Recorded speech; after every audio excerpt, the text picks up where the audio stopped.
UK Limited and appeal in the matter of Harrop and Skipton Building Society.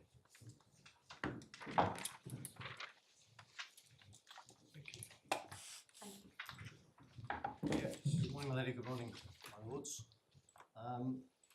You will be aware that this is the hearing of two appeals, first in the case of Harrop and Skipton, and the second in the case of Self and Santander. In the first, I appear together with Mr. Andrew Clark for the appellant, who appeared below, and the respondent is represented by Mr. Giles Wheeler, KC, and Christopher Monaghan. Yep.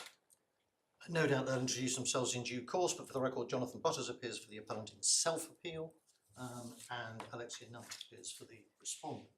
Yes. Now, subject of course to your views, the parties have agreed the following running order, and that is that I present the case for the appellant in the Harrop appeal, and then Mr. Butters presents the case for the appellant in the self-appeal. Yes. And then consecutively Mr. Wheeler responds for Skipton, followed by Ms. Knight for Santander, and then replies scheduled for Friday morning. Well, we're a bit surprised that this case can take longer than 2 days. We really are, frankly. So anything you can do to try and finish it within 2 days, we'd be very grateful. Certainly make. I mean, there's a limited, and what we don't want is repetition. I mean, I'm not criticising anybody's skeleton, but there's been an element of, inevitably, an element of repetition, so that we don't need to hear the same argument twice. It won't improve it. No, understood. Right. Understood. So I'll do my very best to avoid that as we go through. So, excuse me, Mr. Mallon, Of course. also, as a matter of housekeeping, and I'm sorry to interrupt, I'd be grateful if somebody towards the back of the court would place their finger on the light button, because I think if you do that, you actually get a You might get slightly more light. brighter version. And that would be extremely well. although I can see all of you, you look as if you're, there we go, that's a little bit better. Maybe, no. So sorry to have...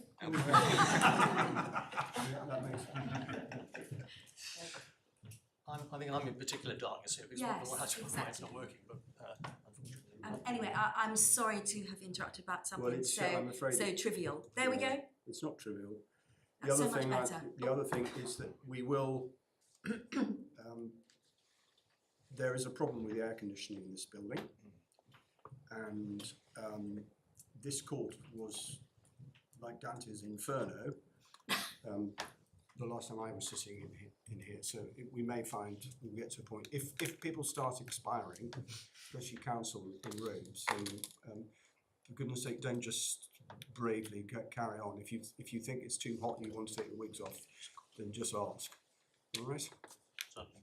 Thank you. Thank Okay, you. Mr. Mallon, sorry. No, not at all. Thank you. So, just a couple of introductory observations before we get more into the sort of nitty-gritty of it, as it were. I'm going to start by looking at the DISP rules in just a moment, and I know that you will generally be familiar with them, but I think there are some points nonetheless that are worth drawing out because their significance runs through pretty well everything that we'll be saying. Yeah. It seems to me that much of the difference between the parties stems from the difficulties created by the fact that we're not here concerned with a simple bilateral relationship between two parties acting with the, if I can call it this, the usually assumed freedom of choice. But we're dealing with a situation where the actions of one party are being governed by obligations imposed by a different party, here the FCA. And in my submission, it's important in those circumstances to look carefully at the underlying foundation for the rule as to consideration, because that's what we're going to be concerned with first. Because its application may not be as straightforward in that circumstance as it can be in purely, if I can put it this way, purely contractual circumstance where you're dealing with a pure bipartite relationship. I will come back to that. Just want to draw attention to why I want to look a little bit of detail at the framework within which Skipton was operating. So we can pick this up without needing to dwell on it for the moment at paragraph 9 of our skeleton argument.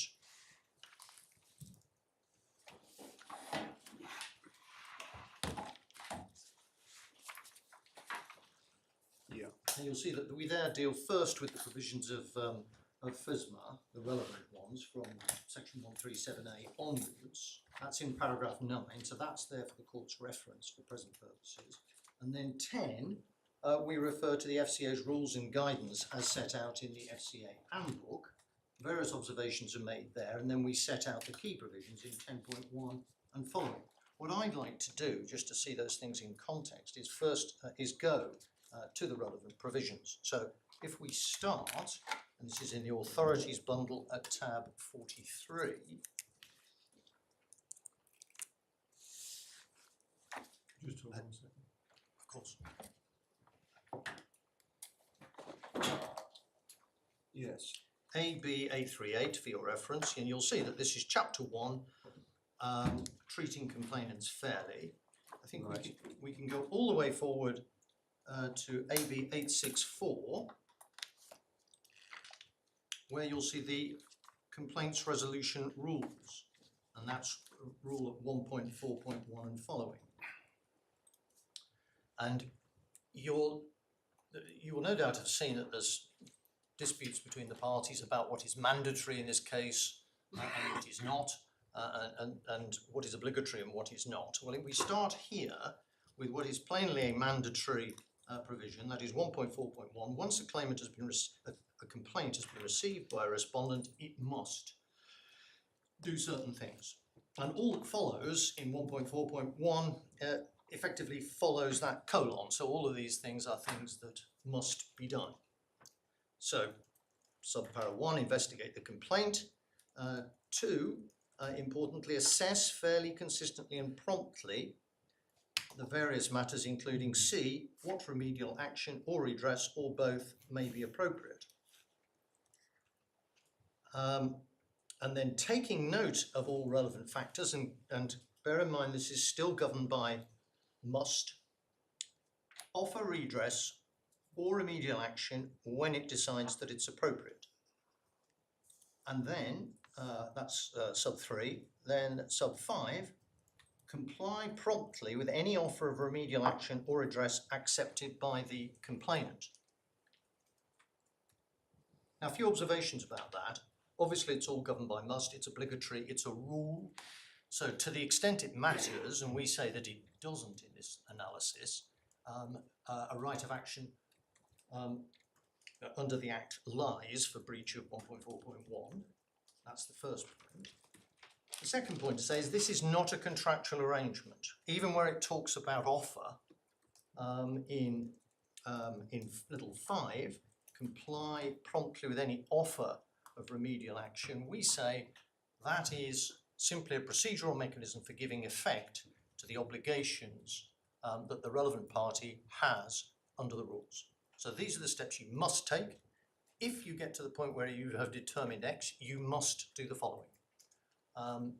In one sense, the procedural step of an offer and an acceptance clearly simply provides for the circumstance where the complainant chooses not to accept the offer but to go to the ombudsman. But what it certainly doesn't import in my submission is any form of contractual significance. And note, of course, if the complainant accepts, you must pay. That's an obligation. So we say that's a clear and complete framework in and of itself. There's no provision there for any departure from that. So if you follow through those steps, each one follows the one to the next that you must do these things. It doesn't say that you can graft on top of that a different arrangement if you see fit. We'll see how that works in the specific context in just a moment, but that in my submission is the starting point. So then, I think we can leave that for the moment and go to tab 46. I'm not using tabs. Oh, I'm so sorry, it's... Can you just give page numbers? I can. No, it's 943. Thank you. 943. I think so. It's a bit written over on mine. 943. It is not. Yeah, it's 943. And this, as you'll see, is Appendix 3. Yeah.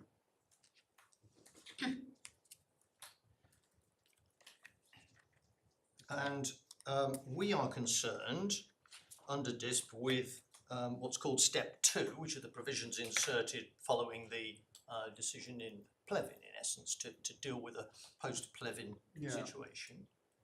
And we see that at the bottom, we get to step 2 at the bottom of 949. So the approach to considering evidence at step 2. And then we go over the page, there's only the heading at the bottom there, we go over the page to 950. And we see a heading, the assessment of fairness of the relationship. And following subparas 1 to 3, we see this, the firm should, let's actually start at the beginning now. Where the firm did not disclose to the complainant in advance of the payment protection contract being entered into, and is not aware that any other person did so at the time, the anticipated profit share plus the commission known at the time of the sale, or the anticipated profit share plus the commission reasonably foreseeable, that likely range in which 1 or 2 would fall, the firm should. So having satisfied itself as to those things, the firm should consider, in the first instance, whether it can satisfy itself on reasonable grounds that this did not give rise to an unfair relationship. Consideration of unfairness should take into account all relevant matters, including whether non-disclosure prevented the claimant from making a properly informed judgment. So that's the first step in the proceedings. There is, as you will have seen, an issue about the significance of the word should. I don't need to dwell on that for present purposes, but I certainly will come back to it. Suffice to say that E is an evidential provision. It is a breach of E doesn't of itself, it's worth just pausing on this for a moment, a breach of E doesn't of itself give rise to a cause of action, to a claim under the Act for damages. But a provision marked E is nonetheless a rule, as we'll see in a moment. There's no question that it constitutes a rule, and a breach of it can be relied on as tending to prove a contravention of 1.4.1. So it's not a provision without significance, let's just say that for present purposes. We'll come back to the full extent of what that significance is in due course. But it is a rule, and I submit that a regulated party is obliged to comply with that rule, and we see how that flows through in the subsequent uses of the words and the following steps. So we see then under the heading presumptions, just a little bit lower down, the firm should presume that failure to disclose commission gives rise to an unfair relationship under section 140A of the Act, if, and then there are various circumstances there set out. Yeah. And we see at the bottom of the page, 3.3A5, that presumption is rebuttable. It might be said that in light of Plevin, those factors one could rely on to rebut are unlikely to occur, but that simply doesn't arise on the facts of this case, as we'll see when we look at what actually happened. But for present purpose, it's sufficient to note the assessment that has to take place and the presumption that follows from that assessment unless rebutted.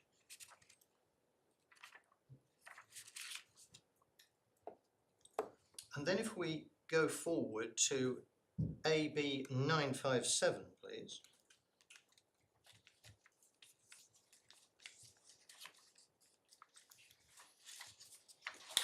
You'll see here the approach to redress at step 2. And the first part of that is a duty, note that word, to remedy unfairness.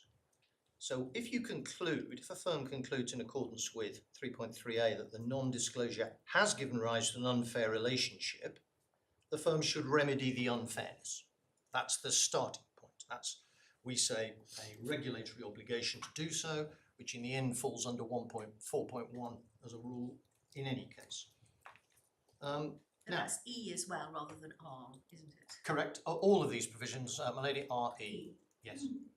We will be submitting that what's happening here is you've got an overarching rule, you've got evidential provisions that are if you like, slotting into that, and that what the rule does is say you have to remedy unfairness. What the evidential provisions show is how you can do that. And if you don't follow these evidential provisions, then ultimately we say you would. And if you do follow the evidential provisions? I beg your pardon? If you do follow the evidential provisions, have you then remedied the unfairness? You have done what you're obliged to do under DISBAP 3. That's not my question. Well, that is a wholly different matter, my lord. Why is it a wholly different matter? Because what the FCA is doing by making these rules is addressing a systemic problem that has arisen because of very widespread non-disclosed excessive commissions being taken by the banks over a number of years. So what it has to do is look at the matter systemically, having regard to its function in regulating the sector in a proper manner, and decide what the best things it can do are to deal with that. And so what it's done is set out a structure for doing that within the remit or the ambit of its regulatory obligations. As Lord Sumption said in paragraph 17 of Plevin itself, there is a very significant distinction between the role of the regulator in setting standards by which financial institutions have to operate and individual circumstances leading to unfairness or not. And if you like, that was the very foundation of Plevin, because the previously existing authority regulating what was going on was the case of Harrison, where the court, notwithstanding having seen evidence of very high commission, I think some 92% or so on, and feeling that otherwise they would have wanted to do something, felt they had their hands tied because the touchstone of fairness had to be what the regulator said. And that's precisely what Lord Sumption said was not the case. And so in my submission, the answer to your Lordship's question is, if you do what you're supposed to do under DISBAP 3, you have complied with your obligations under DISBAP 3. That is no proof of whether, in any individual circumstance, the relationship between any individual person in those individual circumstances is itself fair or unfair.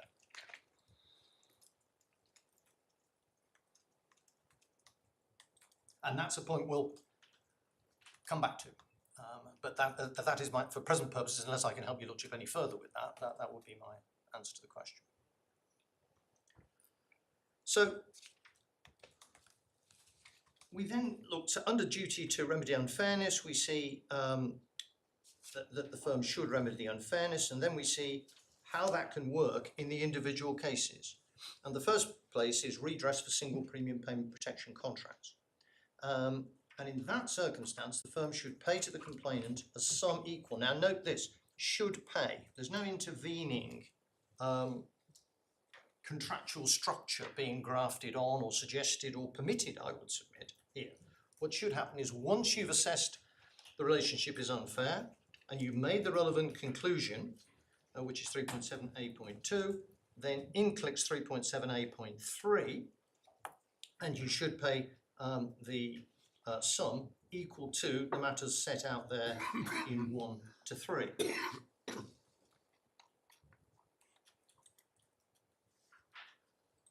Now, just before moving on, I do want to sort of reiterate that the obligation there, once you've determined unfairness, is absolute. It's not conditional. So we'll see in due course, in just a moment, when we look at the actual documents in this case,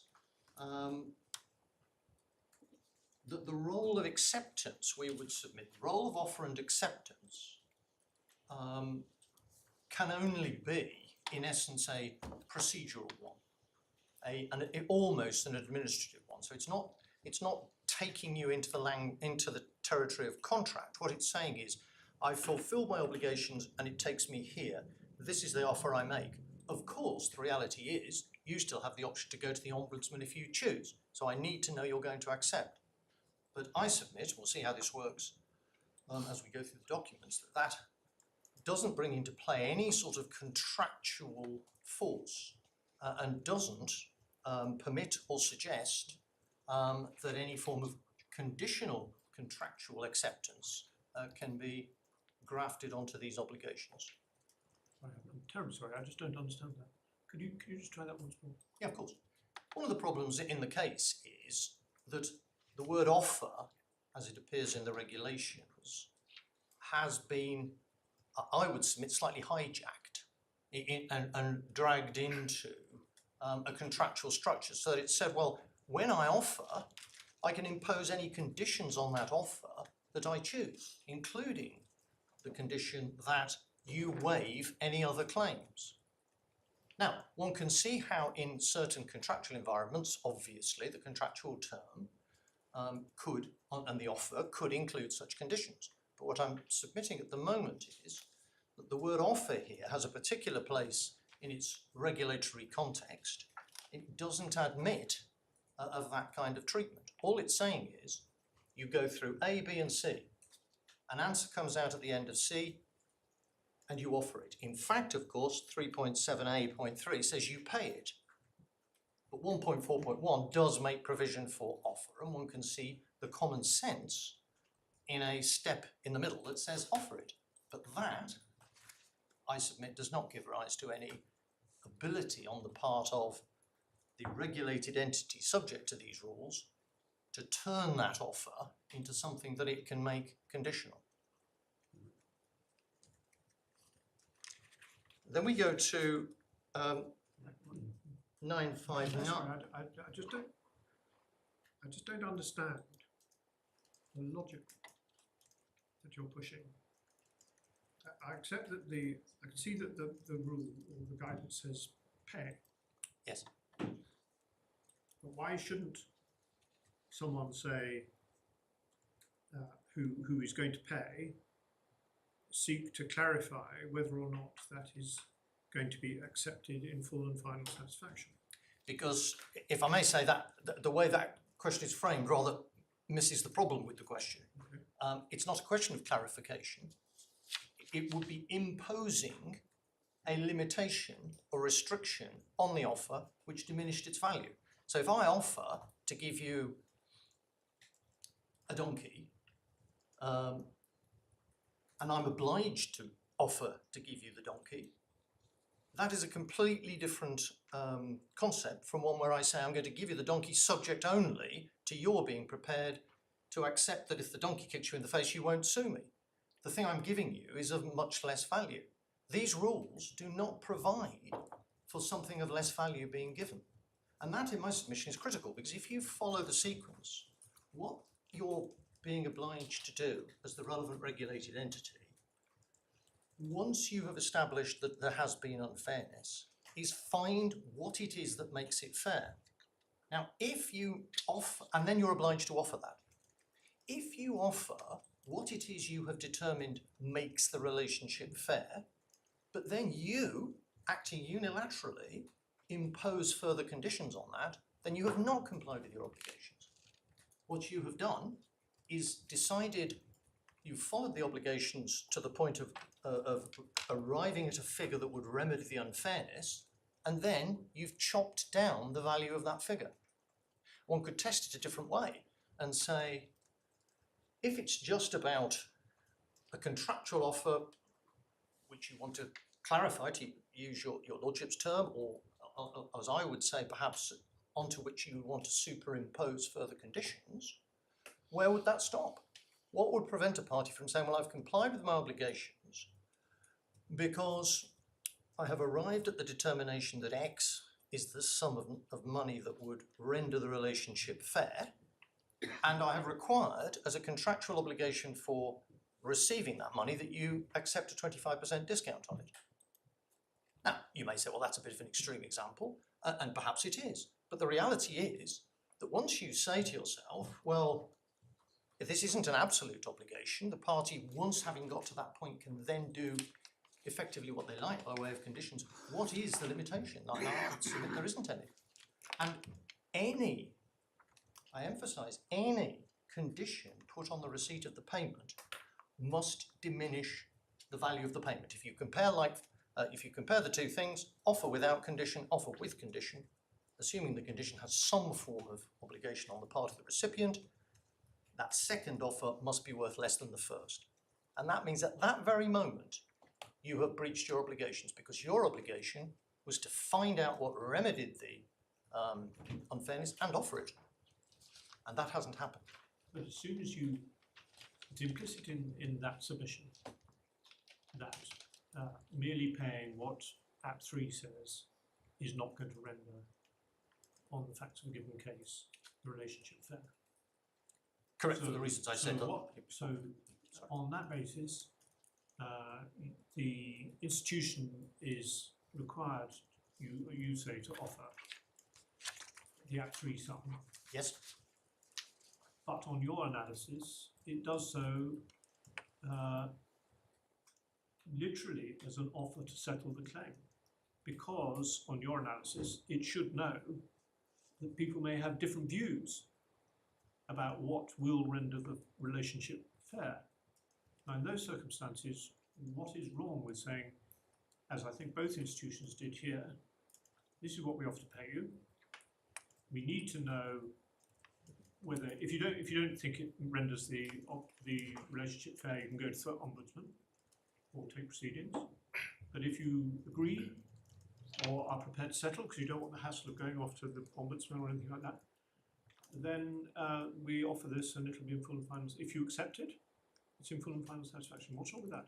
what's wrong with that, my lord, is it's in contravention of the rules for the reasons I've just said, and would have no effect as far as consideration is concerned for the reasons I'll develop in a moment, because having come under a prior obligation to pay the sum that was arrived at by the appropriate analysis, having come under that obligation, there is no further room for adding conditions.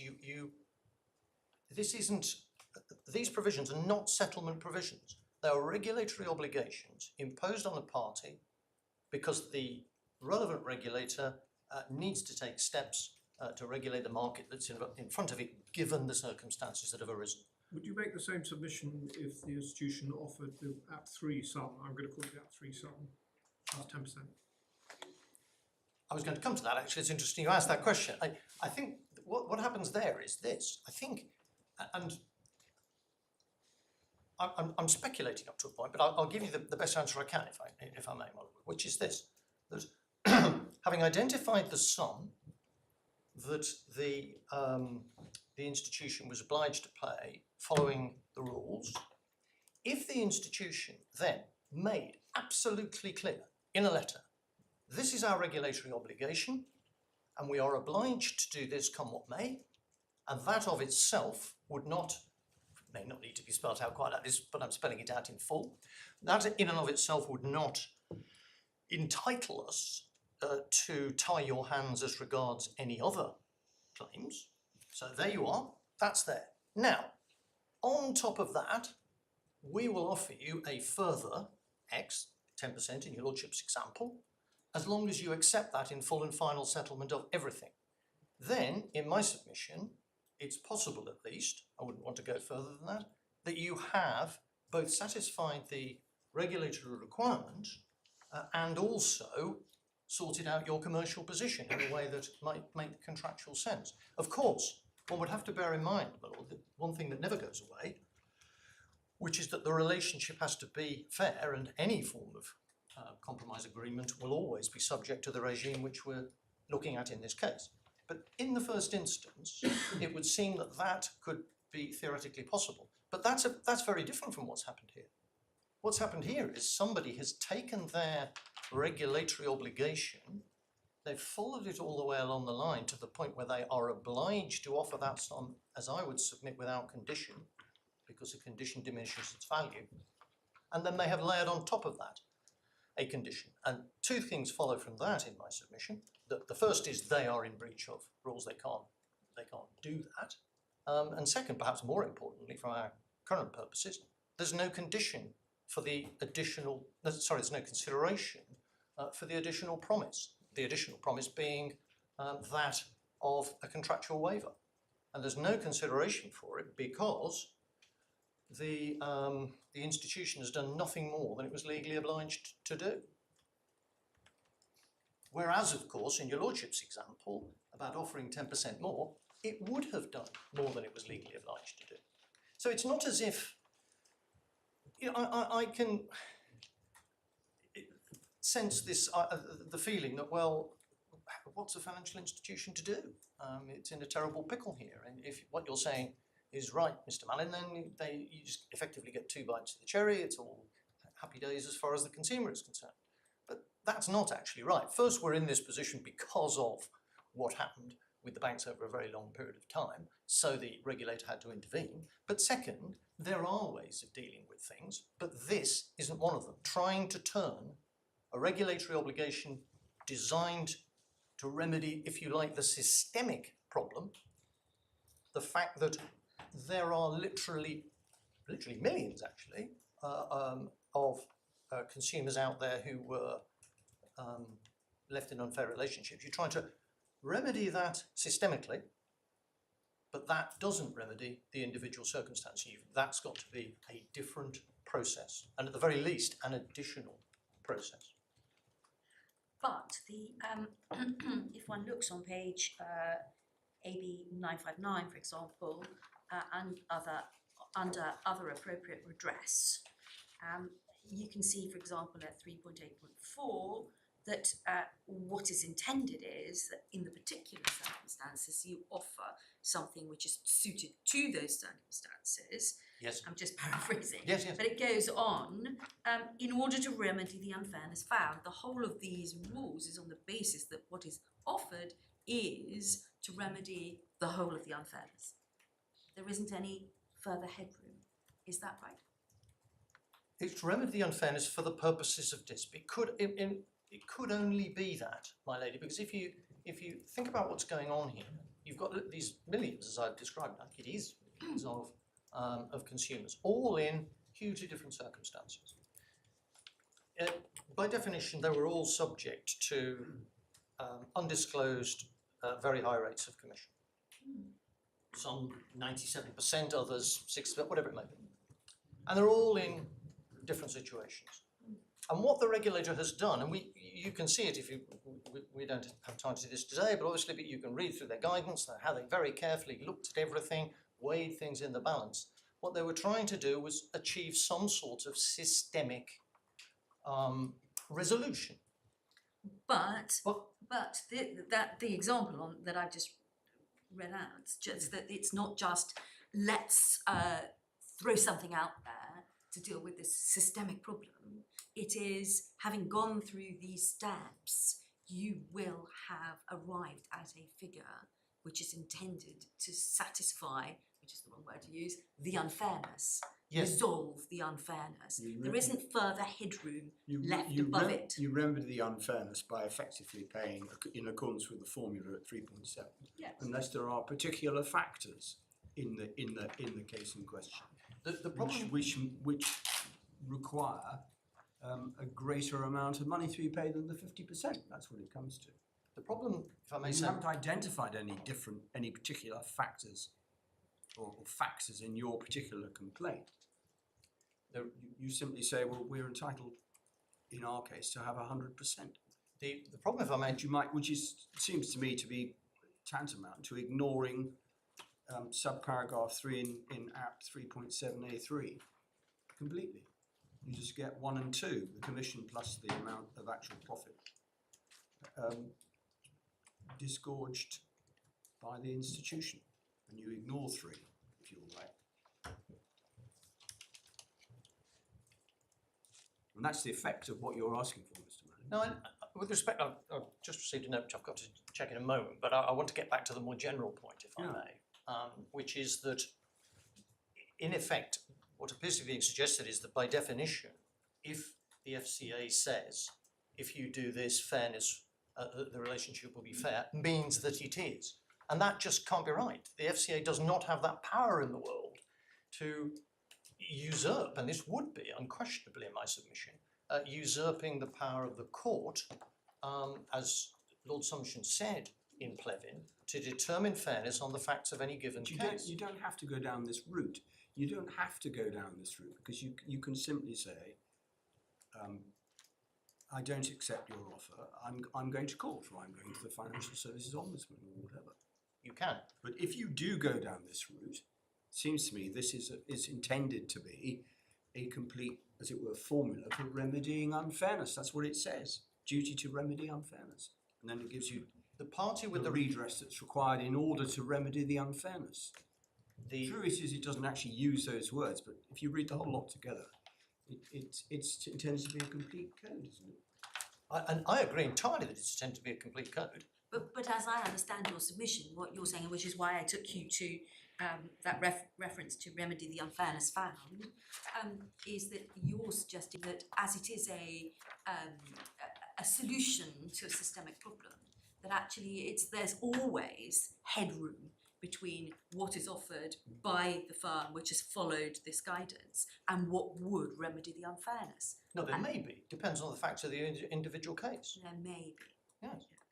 There wouldn't always be. So what is it about this case, the Harrop case, that what are the factors that bring it within 3.84? It's not a question of, if I may say with respect, what brings it within 3.84. There are two stages here. One is this an agreement binding on us, preventing us from suing or not? The second is the compromise agreement that's been arrived at fair. We have a number of submissions on the fairness of the compromise agreement, which I'll come to. The point is, if it's not binding in the first place, it binding in the sense, at least in the sense of binding us to a waiver of further claims, then that doesn't arise. This fairness regime puts in the hands, in effect, of the institution to determine what is fair. Now, following certain guidelines, but in the end they have to decide what's appropriate, what remedy is appropriate to remedy the unfairness that's been identified, and that would be on the individual circumstance. But it surely cannot be suggested that without more would be determinative of the question of fairness. And there is nothing, with respect, I submit, in these rules that says of themselves, and if this happens, the party who accepts will be bound not to make any further claims of any kind. And why is there no such provision of that kind? Because the individual consumers are not subject to this regime. This is a regime designed solely to regulate the standards and conduct of the regulated entities. It can't. This set of provisions could not, in my submission, purport to bind any particular consumer to accepting the underlying fairness, as opposed to accepting the consequences of the execution of the regulatory Then you regime. walk straight into another problem, which is that then, if you're adopting a purely contractual analysis, which is what we're concerned with in the individual cases, the sum offered is of no particular materiality, apart from the fact that it's been offered as a suggestion on a systemic basis as to how people should approach. That's right, and I accept that. And there's no contractual obligation to make that payment. There's a regulatory obligation, Regulatory and you obligation, could there's no sue for contractual. a contravention of it under 1.4.1. Sorry, the whole gist of your submission is that the contract is different. Which Yes. You looked at Lord Submission, paragraph 17 or whatever it is, that's fine. Well, But the if I may consequ- just, sorry, go I was on. only going to say, if I may just draw a distinction, it's not so much a contract in Plevin as the operation of the relevant sections 140A and following of the You're right. Consumer Credit Act. You're right, you're absolutely right. But we are looking at the contractual question whether this claim has been settled. Your Yes. claim has been settled. And the more you press the button that Act 3 is simply a regulatory systemic solution, got nothing to do with the individual, the more you expose yourself to the counter proposal, which is fine. So they've offered it. Your client may think it's sufficient. Your client may think it's not sufficient. But they've made an offer, which, as a matter of contract, they're not bound to make. and they've offered it in full and final satisfaction. Now, if I may say, I would disagree pretty firmly with that Yeah, good. analysis, I thought you might. as you might expect. And the reason is this, that it falls into what I'll describe as a trap, if I may, of conflating offer in a contractual sense with offer pursuant to these rules. Pursuant to these rules, the regulated entity is required at a certain point, having taken certain steps, to make an offer. That can either be accepted or not. If it's accepted, the payment must follow in order to satisfy the provisions. That, in my submission, of itself tells you nothing. And there's an interesting question in that respect. It's as if it could be suggested that the effect of simply accepting the offer, the offer made pursuant to a regulatory obligation, if that itself bound, then why do the parties seek to impose a further obligation on the consumer? And note that I don't think anybody's argued in these cases that they didn't even need the wording of the waiver because the party was bound anyway, and that was a settlement. So I think it's quite important to pause on that point, because the thrust of your lordship's questions, I think is, and forgive me if I got it wrong, is to say that the mere acceptance of the offer without any other wording would itself be final. No, that's not what I'm saying. All right, no, I apologise. That's not what I'm saying. I'm saying, when you're looking at it contractually, there's no obligation, it's your submission, there's no obligation to make any payment, because as a matter of, the only obligation to make a payment comes from regulatory. And if they don't do that, then certain sort of consequences follow. Yes. And it's also the fundamental to your submission that the @3 figure may or may not be a suitable remedy for the unfairness.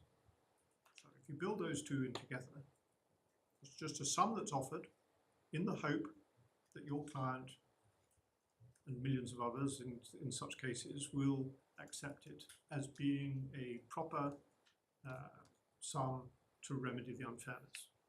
And so you put it out there, you say, we'd like to know whether you do. If you don't, off you go to the Ombudsman, or you can issue proceedings. If you do, it's in full and final satisfaction.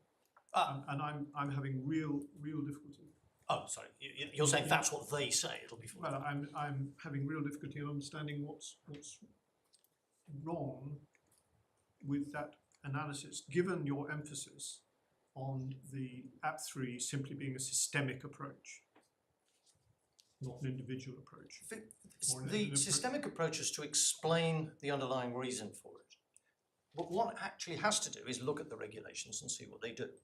And they impose an obligation to go through a certain procedure, and having gone through that procedure, to offer the amount determined as appropriate to remedy the perceived unfairness. There is no language, and there could be no language in my submission without more of settlement, of full and final, or anything of that kind. It couldn't be in a document of this kind in my submission, and it certainly isn't. It couldn't be because it couldn't bind recipients. It could, I suppose, have made provision that the offer could be made in certain conditions and so on. It could have done that, but it didn't. And the reason it didn't do that, in my submission, is clear.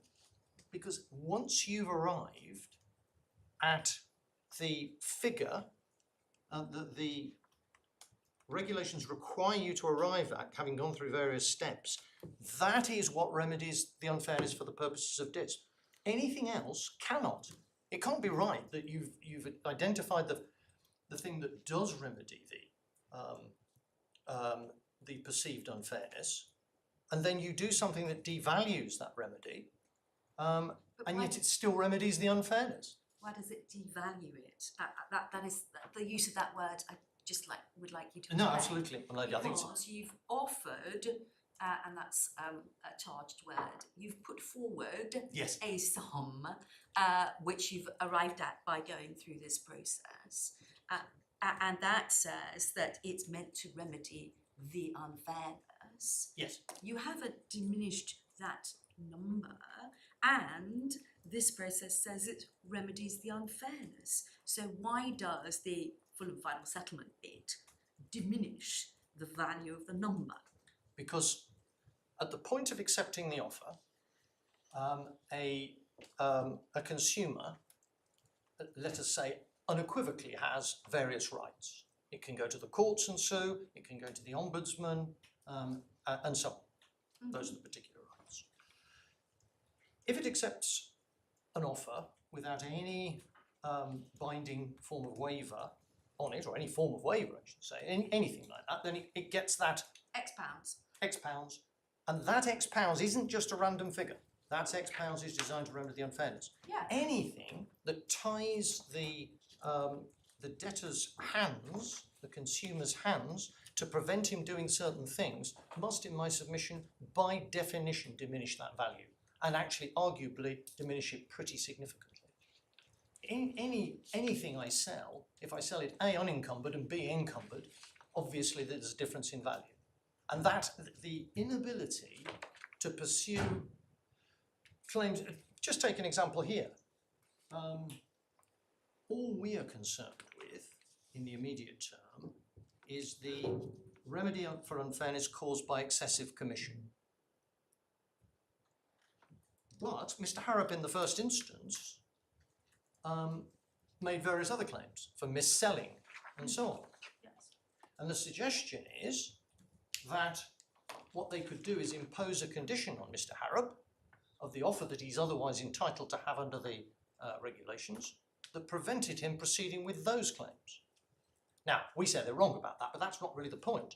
What it does is identify the principle that what you're saying to somebody is, here's a regulatory mechanism for deciding on something that may seek to remedy the overall problem. You're entitled to accept it. You, the regulated party, have got to offer it. The regulated entity then says, turn around, yeah, but you can only have it if you give up all these other claims against me. Okay. I would submit that the unfairness of that is pretty clear with respect, and that not only the unfairness, but the fact that the value of the thing being offered can be, and often typically would be in my submission, diminished the moment you attach any conditions to it.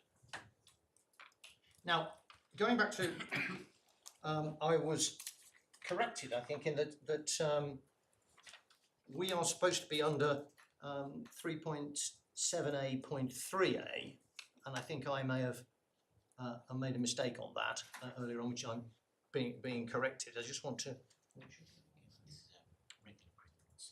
Yeah, it's because it's a regular premium, not single premium. I think the sort of consequences are, obviously they work out differently, but in terms of obligation. So that's the bottom of page 957. Yes, my lady, yes, thank you.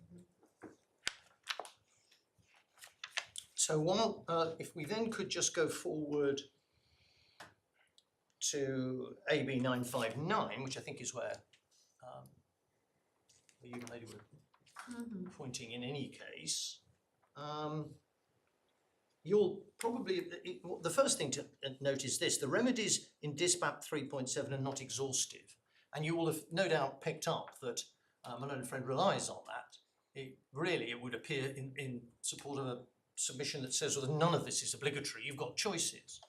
But that doesn't take them anywhere, because you've got to look at what actually happened.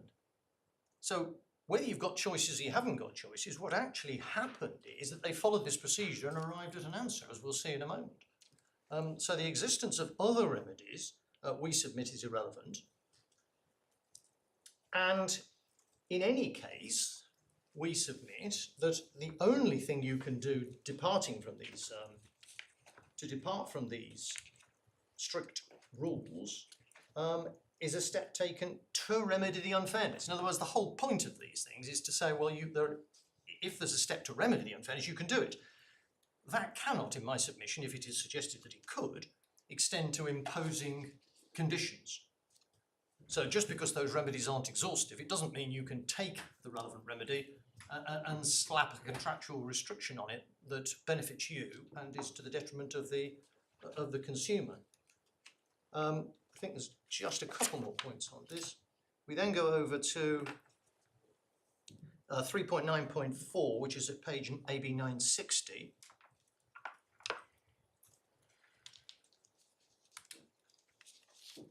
You'll see here that the firm should make any offer or redress to the complainant in a fair and balanced way, explain clearly, etc. And explain, and these are the words that, again, I'm drawing attention to them now because they come up in argument, the consequences of accepting the offer of redress. Now, what my learned friend does is treat that in effect, if I don't misinterpret him, as either the or a window through which he can leap in order to impose conditions. So he says, well, look, you've got to set out what the consequences are. Now, with respect to my learned friend, that seems a somewhat illogical conclusion. This is obviously intended to impose an obligation on the regulated party. It's not permissive. When it says the consequences, what it means is consequences such as your right to go to the ombudsman. It isn't giving you, it's not permissive in saying, and you can make up whatever consequences you like and add them. It's saying you must just make clear what those consequences are. The obvious consequence of accepting the offer of redress is that the complaint has been fully and finally settled. That's what it's really talking about. Because a consequence of not accepting the offer of redress is you can go to the ombudsman. And that is the consequence. So my lord is, in essence, in arriving at that conclusion, is going to the place that I mentioned earlier in saying that even without words of full and final settlement, your lordship's point proceeds on the assumption that the mere acceptance of the offer pursuant to the regulations would in fact lead to a binding outcome, binding on the acceptor, the recipient, in the sense that he couldn't then sue, couldn't sue for the mis-selling, for example, or any of that kind of thing. Would you accept that that means, though, that if you accept the sum which has been put forward, you can't go to the ombudsman? And so in that sense, you have accepted at that point that the money you have received satisfies the unfairness. Well, I think we have to be very careful about considering what I'm entitled to do and prevented from doing within the rules, and what constitutes, in a more free-floating sense, unfairness and not unfairness. So if the effect is that the party can't go to the ombudsman, then that is the effect. It isn't a statement that therefore the relevant relationship is inherently fair or not unfair. It says nothing about that. But I understand that, but both the ombudsman and this scheme, let's call it that, Yep. are directed to satisfying unfairness, and therefore what you'd be getting if you went to the ombudsman was an estimation of whether what you would receive under the perhaps he wouldn't go there or need to go there, he'd start afresh, but otherwise he'd be saying actually what you would have got if you just accepted what was offered to you, put forward, satisfies the unfairness in this case, or it doesn't. So both the ombudsman and the system are seeking to address unfairness. So surely you do have to accept that if you accept this offer and you can't go to the ombudsman, that you've accepted, in your case, that unfairness has been dealt with. No. No. All that's happened No. is that the complaint, the regulatory complaint has remained unresolved, and the place to go to deal with that is the ombudsman. There has been nothing more. The jurisdiction of the court has not been ousted. It can't be. And so you have, if you accept the offer, you can't go to the ombudsman. But you say there is no other significance other than that you have received a payment under the systemic system. That's it. I 100% say that, my lady. Yep. That this is the decision, the procedure that the regulator has decided to adopt, and we have to look to see what the consequences are. And there are 2 points on that, just very quickly. One is the consequence of accepting this offer. I submit simply cannot, with the greatest of respect, be of itself binding on that recipient. There's no language to that effect, and there is no legal mechanism whereby that could happen. So then the relevant question is, and I don't even understand my learned friends to suggest that there is. Then the question is, can they, by their own steps, impose that obligation? So, Mr. Mann, what does you must tell them about the consequences of accepting the offer of redress mean in 3.9.4? Because according to you, there are no consequences. There are, you can't go to the Ombudsman. So that's it. But you can still make a claim in court. Yes. So it's tantamount to a payment on account, No, in effect. no, it's You not. get paid 50% under this scheme, and then you go and get the other 50% from court. No, with respect, my Lord, I don't think that's a fair way of characterising it. And there's not much point. It's how I think it's how you pleaded, either you or the other side pleaded, as a partial payment Yeah. and partial refund. Well, that's the consequence of it if were you saying go it's- on to prove. In answer to my lord, you were saying it's not a partial part payment. And I think the pleaded case, I can't remember which one it is. I think your case is you're entitled to 100% repayment of the premium. Yes, it Therefore, was. if according to the formula you've got 50%, which you have, plus interest, then by definition what you're asking for in court is Is the a other further 50%. So it's That- equivalent to a payment on account. Yet I accept the arithmetic and the consequence. What I was challenging was the characterisation, which I felt the characterisation was that is an utterly uncommercial free roll of the dice. And I was trying to address that.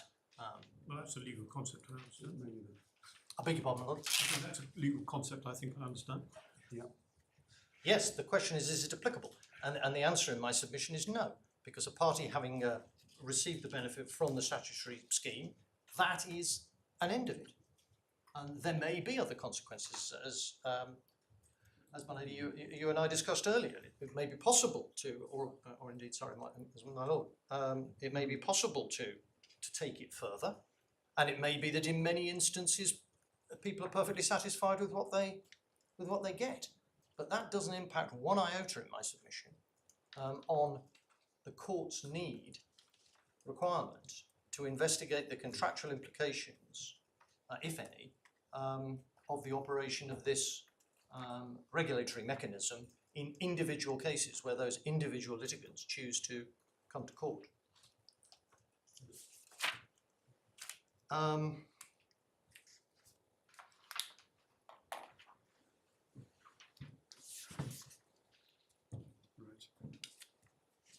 don't need to say that again.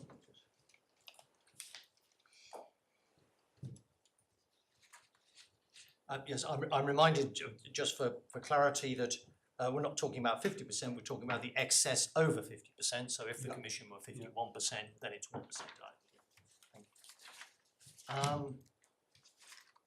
Thank you. Just to pick it up, because it comes into play and it might be easier to look at it now rather than later. If your lordships just go over the page, you'll see at the top of the page, App 3, 10.3e, effective contravention. Contraventional evidential provision may be relied upon as tending to establish contravention of DISP 1.4.1r. And that is a point, that's the effect of an evidential provision, and that is a point, let's say, an issue. Our real point on that is that, number one,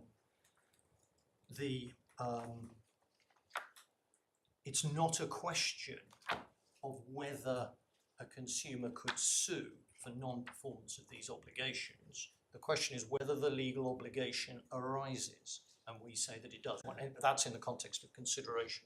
So in other words, if there's a preceding legal obligation and you don't offer more than that, then you haven't given consideration. They say there has to be a right to sue, and you don't get a right to sue for a breach of an evidential provision. That's why it becomes relevant. We say that right to sue is an arbitrary requirement. We'll see a little bit more on that in due course, but that in any event, because of the way 1.4.1 locks in with DISP App 3, if the regulated entity did what happened here, that is, went through the steps, arrived at the answer that in order to remedy fairness, £2,000 needed to be paid, and then declined to pay it, in my submission, that would be a breach of its obligations under 1.4.1, which is to give the remedy in summary that it's assessed as being appropriate. So to have gone through this process, assessed an appropriate remedy and not paid it. And that would lead to exactly the same outcome, in effect, as if you had a direct right of access under the evidential provision. Because what you'd be suing for is the contravention that was non-payment of the remedy sum. And so obviously the measure of your loss and your damage in that case would be the amount of the redress sum. So those are the rules. Sorry that's taken perhaps a little longer than I'd have liked, but We've had one or two questions to deal with. you had 1 or 2 questions and I did have to deal with them. Can I go from there to what happened? Let's have a look at the documents. And I think we picked this up in the supplemental bundle. Just put this away for a second.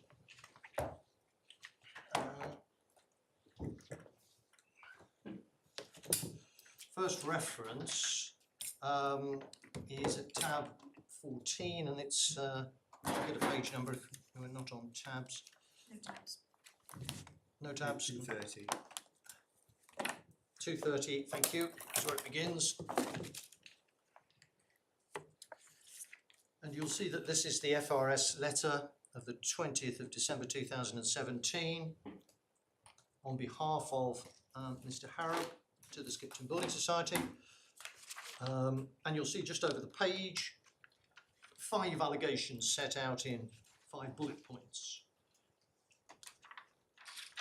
And then, I don't need to trouble you with the rest of the letter for the moment at least.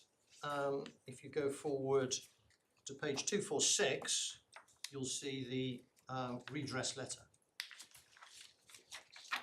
Sorry, say it again. Page 246, my lord, the redress letter, redress offer. Okay. So with FRS's letter, they do 2 things. One, they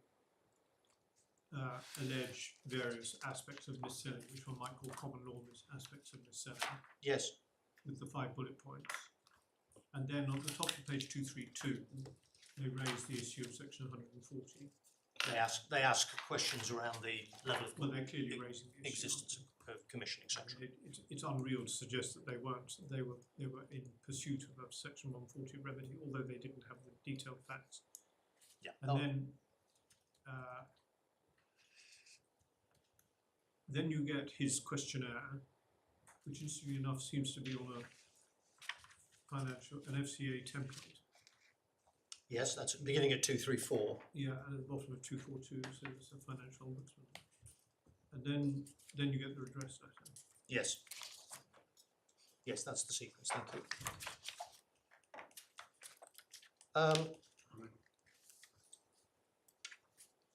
So redress letter 246, dated the 1st of Feb 2018. And the first point to make is it's our case that contrary to the judge's finding, the redress offer didn't constitute, even on its face, an offer to settle the mis-selling claims.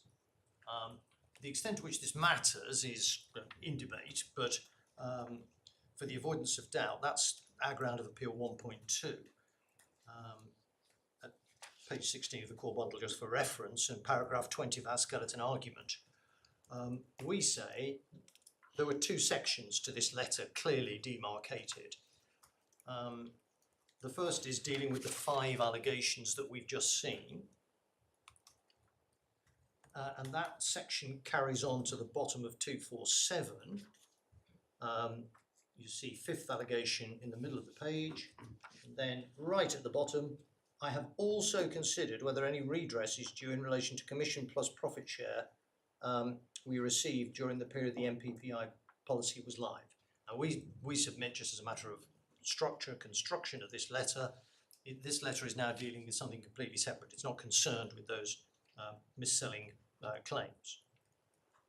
We say, of course, it doesn't matter, because on our case, as we'll develop it, Skipton had an obligation to offer redress and pay if accepted, so there was no consideration for any waiver, be it a narrower one or a wider one. So in my submission, it doesn't ultimately matter, but that is our position on the document. Now, Can I just ask you a question which I think has no relevance to the outcome, but it might do. On page 247, yes, fourth allegation, yes, I believe that the awareness your client of the policy had of the policy enabled him to successfully make a claim of, I think it's 670 between February and March 2005. Is that accepted? I've never heard it doubted. I'll check behind just to see if there's any extra information on that. No, we're not aware of any challenge to. No, I've not found any challenge. to No, it. no, I said- Can we proceed on the basis that it's accurate? Well, I think absent any challenge to that seems fair, but we'll perhaps check into it to see So if you change your mind on that, you might. Yes. on that. I mean, obviously, I think what's being referred to there is a payment out under the policy. Absolutely.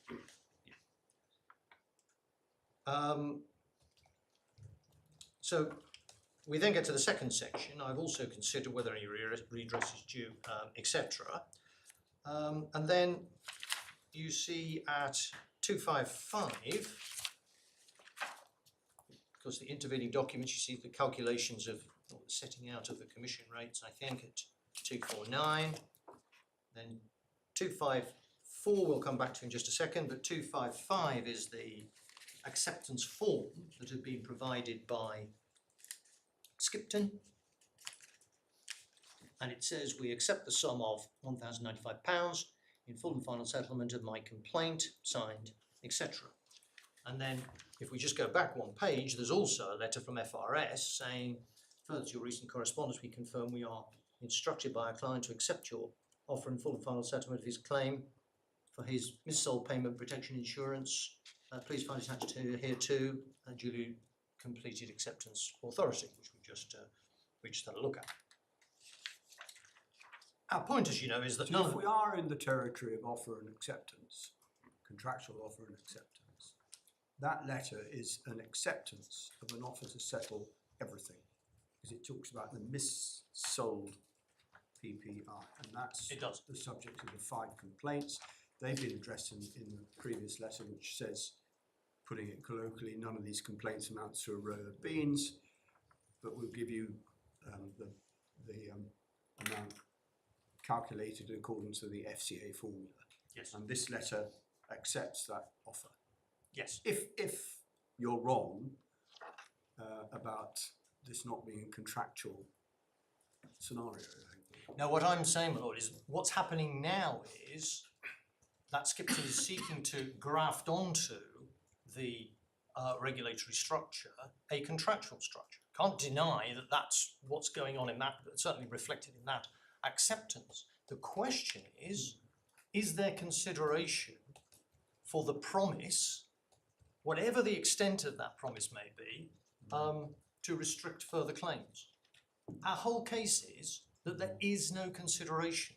And the reason there is no consideration is that Skipton was under a prior pre-existing legal obligation to make this offer.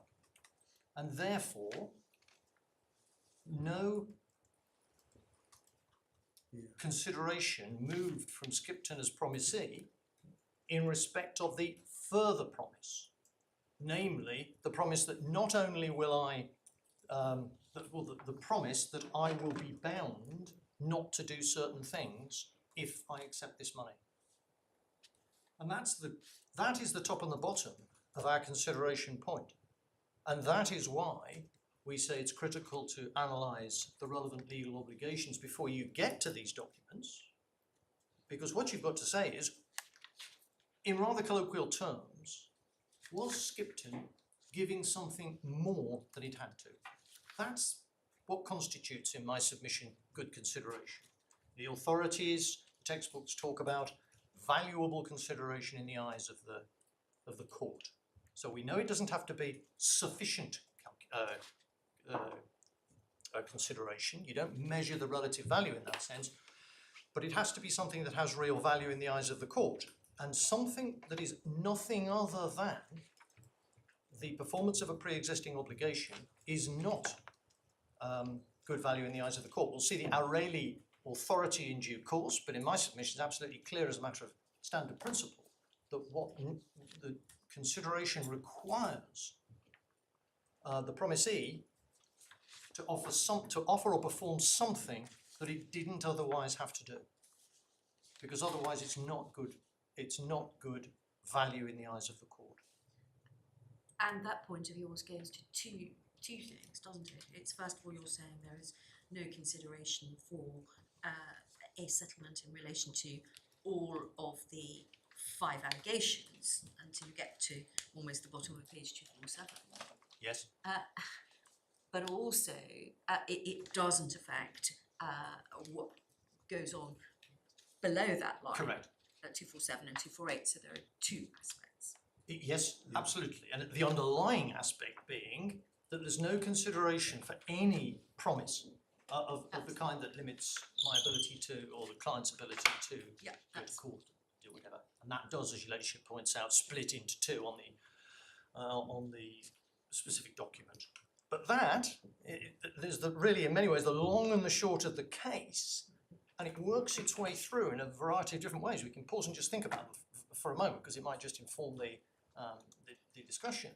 So if I am right that there is a preceding, a prior legal obligation to do these things, do these things, very loose language, to having gone through those steps to make this payment, if that is the subject matter of a pre-existing legal obligation, then there is no dispute as such. There's no relevant dispute.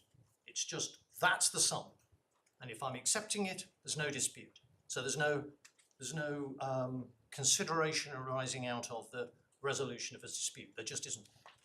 It's tantamount to an admission, because, and we all know that an admission, that sum paid pursuant to an admission cannot constitute good consideration.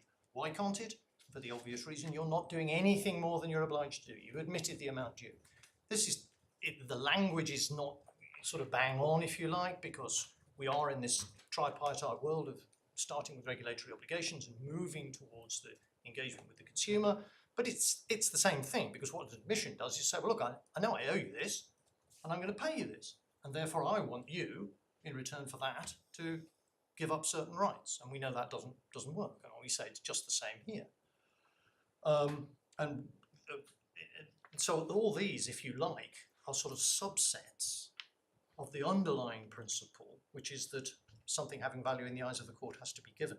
It's a very narrow line. I know you're going to come to it later, but it's just so we understand each other at the outset. It's a very narrow line of authority, isn't it? Because there's on one side of the line you've got, I admit that I owe you £750 out of £1,500. Here's £750. Fine. That you can see how the principle bites on that. On the other hand, there is typically in a building dispute, but it could be a dispute about anything else. I don't think you're entitled to more than £750. You can have 750 in full and final satisfaction, which is on the other side of the line. Yes. It's either a very narrow line or it's something's narrow somewhere. No, I appreciate what your lordship's saying. I mean, often it's not always easy to reconcile particularly some of the older authorities. But in my submission, actually, when one looks to the underlying principle, a lot of these rather technical lines and distinctions, liquidated sum, unliquidated sum, and this kind of thing, they just fall away, because the underlying question is, are you giving something of value in the eyes of the court? And that question resolves itself in turn into, have you done something more than you had to do? And that, as a sort of formula of words, can apply across all of these sometimes rather arcane subsets of the way this issue is looked at. It even extends, and quite significantly in my view extends, to the situation that we find in the O'Reilly case, which we'll come to, which is where the court concluded that it was not good consideration to do that which you were going to do anyway, or refrain from doing that which you were going to do, which you were going to refrain from doing in any case. And that really, in my submission, underlines the real substance of the consideration rule. It's doing something you didn't have to do, and in a sense that puts it into quite stark relief, and that actually has relevance and applicability to the facts of our case, because my submission is that if Skipton came under an obligation, having taken the steps that it did to pay the money, then one way or another, from a regulatory point of view, it had to do the things that it was doing, and it didn't go beyond those, and would indeed have done those things, because it's a regulated entity. And therefore, by saying you're only going to get this money on this condition, there's no consideration, because the reality is they had to do it without the condition, if the condition had not been accepted. To which you turn around and say, well, you did accept the condition, but that's not the point, because there being no consideration for that promise, it simply falls away. And you're back at the starting point that I've actually done, the consumer has actually done what the regulatory provisions envisaged, namely, been offered a sum and accepted it. End of story, save for access to the ombudsman. And the opposite side of that coin, which you would say proves your point, is consumer says, yes, I'll have X pounds, but I won't accept the condition. And that is refused because the organisation, the firm, says, no, that's the offer. And they say, that's not what you're required to do. Absolutely, yes. And then they sue for under 1.4.1. Yeah, because you're in contravention of 1.4.1 because you've identified appropriate... But you've not paid. And you've not paid it. Exactly. I suggest to your ladyship that although that analysis is correct, it's not actually even necessary. You don't have to get to the point where you could sue. You simply identify the fact that there is no consideration for the promise because there was a substantive legal obligation to do the thing. Yes, I was just giving that as a absolutely further illustration. No, and very helpful, and I agree entirely that that is a significant element of the analysis. And really, that point about the existence of the obligation being the thing that, if you like, nullifies the consideration is quite important for a couple of reasons. One is that they do, my friend, the other side, do hark on about the fact you can't sue under the evidential provisions. Well, we say it's not relevant, and you can sue under 1.4.1 anyway. But what all that ignores is that, and we'll see this quite clearly in the O'Reilly case, which is a case very much on point in my submission, is that whenever you have a circumstance where somebody tenders an admitted amount to the other side, and the court concludes that's not consideration, you do have to think this, and it's a thought that always strikes me in these circumstances actually. The recipient has got a form of benefit because he might have had to sue for the whole amount and gone through all sorts of difficulties and not achieved anything, whereas actually the person's admitted a smaller sum and handed it over, but that's not good consideration. The answer, and the question then arises, well, why isn't it? Because some form of practical benefit has been achieved by the recipient, the promisor. And in my submission, the answer to that question is the one that informs what we're looking at here, which is that no consideration has moved from the promisee in the sense that there's a detriment to the promisee in paying that sum over because he was under a legal obligation. And it may almost be a matter of policy that you don't investigate that and say, oh yes, but could he actually have operated on the basis of that? Could he have sued? Would he have succeeded? Is there a jurisdiction problem? Would the bloke have done a runner and he couldn't get his money? The court doesn't enter into any of that investigation. We'll see it in O'Reilly, but I challenge the other side to find a case where that kind of exercise has ever been entered into. And the reason is that the existence of that pre-existing legal obligation is sufficient in and of itself.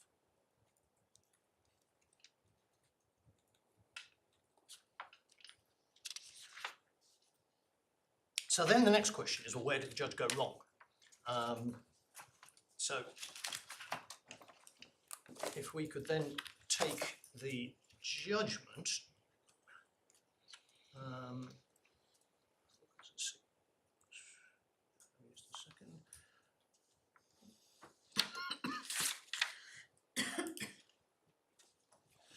So that must be, it's in the core bundle, forgive me. Page 77 on the core bundle. Thank you.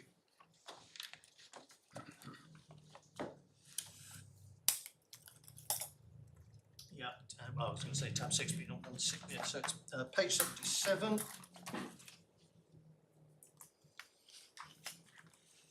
Right.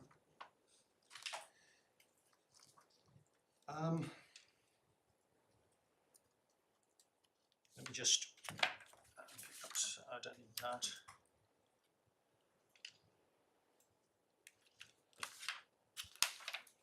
Sorry, I'm trying to skip over a couple of bits to with the repetition to speed things up. So if we go forward in the judgment to paragraph 67, that's at page 89. I think this, we'll find here that this is a key plank of the judgment, if you like. So paragraph 24 of the judgment, that's the judgment below obviously, judge rejected the argument was put forward by Mr. Clark that the redress amount was an amount which Skipton was obliged to pay. She rightly concluded that Skipton was not obliged to pay the redress amount to Mr. Harrop. 25 of her judgment, judge rightly concluded the fact that Skipton did not choose to rebut the presumption of unfairness and applied the calculations method set out in Disp 3 in quantifying the redress amount. But that did not mean that Skipton was obliged to pay it to Mr. Harrop or that Mr. Harrop was entitled to receive it. Judge also correct to identify at 28 of her judgment redress amount was not a liquidated sum. Now, one of the problems is, of course, the judge here doesn't analyse what he means by obliged in this circumstance. But note in particular, I'll come back to that more general point in a moment. See what the judge has done, that the judge, about halfway down, he says the judge rightly concluded the fact that Skipton did not choose to rebut the presumption of unfairness, etc. And that's really rather extraordinary because there's simply no evidence. So I'm very sorry, I've lost the place. Sorry, my lord, paragraph 67 on page 89. Thank you. Before just in terms of structure of the judgment, before he gets into some individual points, this is his sort of, if you like, his headline point. And the point I was focusing on was that the judge felt able to say that Skipton didn't choose to rebut the presumption of unfairness and applied the calculation method set out in Disp 3. But there's no foundation in evidence or otherwise for saying they chose to do that. All we know is, if you'll recall the words of the redress letter, they said they were required to presume and went on to say that this was the redress that was necessary. So they've gone over that step. They haven't said, and this might go back to what we were talking about before, they haven't said, so we could rebut the presumption, but if you do X or Y, we won't. There's none of that. They've gone straight to a conclusion. The redress offer follows the procedure without touching on the presumptions, doesn't suggest for a moment they got any factual foundation. So where the judge gets the idea they chose not to do that, I do not know. If at trial, Skipton wanted to come along and say that's what they've done, well, that might be one thing. I rather doubt they will, but they certainly haven't to date. And I would submit it wouldn't make any difference anyway. But the point is, it shows, in my submission, an error in the judge's reasoning here, that he's reaching for something, in a sense, that would displace the otherwise mechanical effect of what Skipton has done. So he's introduced the language of choice, and that's very important because, as I've said, that's one of the underlying confusions in this case. Choice is the language of free bargaining between parties. this is not about, certainly at this stage of the analysis, it's not about free bargaining. It's about obligations that Skipton was under. And what the judge is sort of is, in a sense, suggesting is that already at this stage, Skipton was introducing a free bargaining stance by saying that Skipton had chosen not to do something. That already starts to change the character of what's being looked at. I expect you'll chase this through, but to me, if I read paragraph 67, he's just saying they didn't do that, they did something else, and all they did was follow the rubric, and there's nothing much more in it than that. Well, I'm not, with respect, Melody, I'm not sure that's right, because the moment he says they didn't choose to do something, he's saying they could have chosen to do that, and thus the rest of what they did do was a choice, not an obligation. So what he's saying in effect, at least as I read it, is that they have somehow actually departed from the strict terms of what they had to do because they've chosen not to do things they could have done. But they are voluntarily following this procedure, which means they voluntarily arrive at an answer which is not binding on them. And in my way of looking at matters, let us assume that the letter said, we considered in depth whether the presumptions applied, we concluded they did not, therefore we were forced into the next stage of the procedure, and therefore we were required to do X. One would see the matter completely clearly. But in fact, that is the position because the redress offer doesn't make any reference whatsoever to presumptions. And so that mechanical sequence is in place. As to the general point, of course, about obligation, there not being obligation, I'm not sure I can say anything more on that in relation to the judge in para 67 because there's no other real reasoning that I need to address beyond what we have already discussed. So it goes on. Let me just check. Oh yes, but there is the final sentence of that. The judge also is correct to identify paragraph 28 of her judgment that the redress amount was not a liquidated sum upon which Mr. Harrop could have sued. And I think the court has my submissions on the role of the ability to sue in this analysis. I can elaborate it if need be, but otherwise we were talking about a few minutes ago, and the fact that in any event they could sue. And this question of liquidated sum, that comes into play precisely because of the language of some of the cases which we were discussing a moment ago, and the way the principle develops in certain individual circumstances. It's simply not an answer in this case, because what we're talking about is a fixed sum, call it a liquidated sum if you like, that has been arrived at via a mandatory process. If I offer to pay a fixed sum arrived at via a mandatory process, pursuant to an obligation to offer to pay that sum, I have not provided consideration. That's the point. There is a liquidated sum in this case, but it doesn't match the language of these cases very well because it's a different circumstance.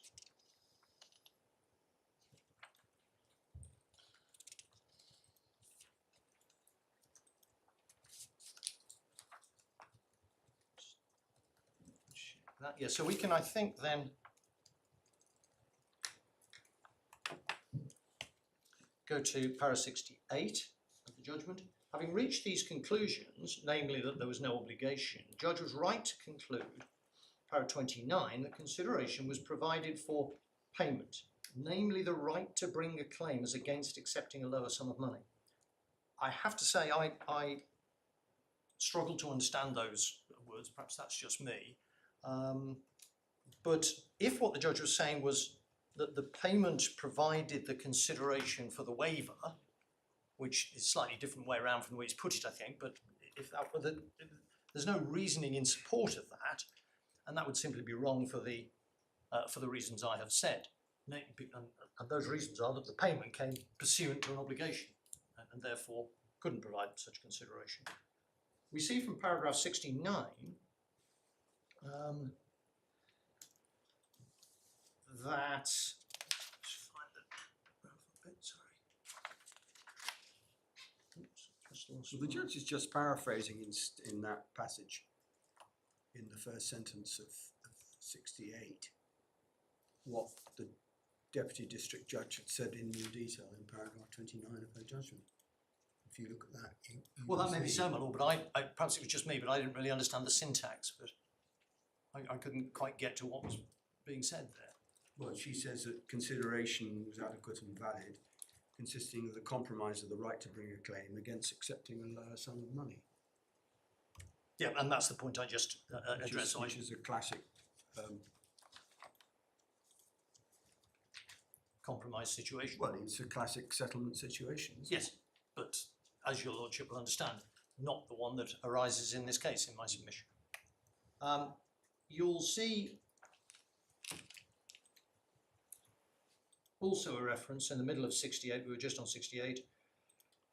The judgment was also right to reject Mr Clark's reliance on Newton Moore and correctly explained at paragraph 26 of her judgment how the facts of Newton Moore could be distinguished from Mr Harrop's claim. And it's worth a very quick look at 69, but also paragraph 26 of the judge's judgment, because what the judge here is doing is relying on the Deputy District Judge below, but in my submission, if you look at page 191,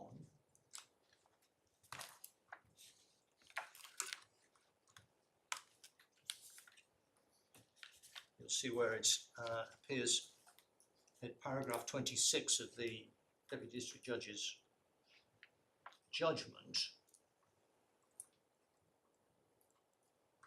She says on my reading of it, the facts in this present case are distinguishable, and the question really is about what the parties understood at the time the money was offered and accepted.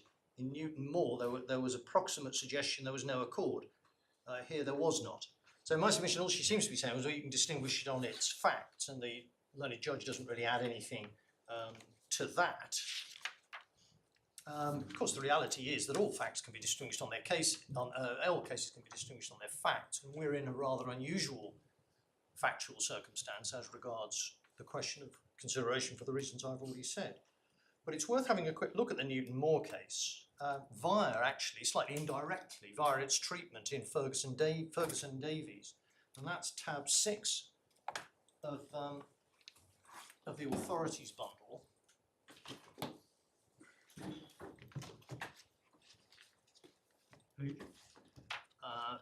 Page, AB 70. thank you very much, AB 78. Thank you.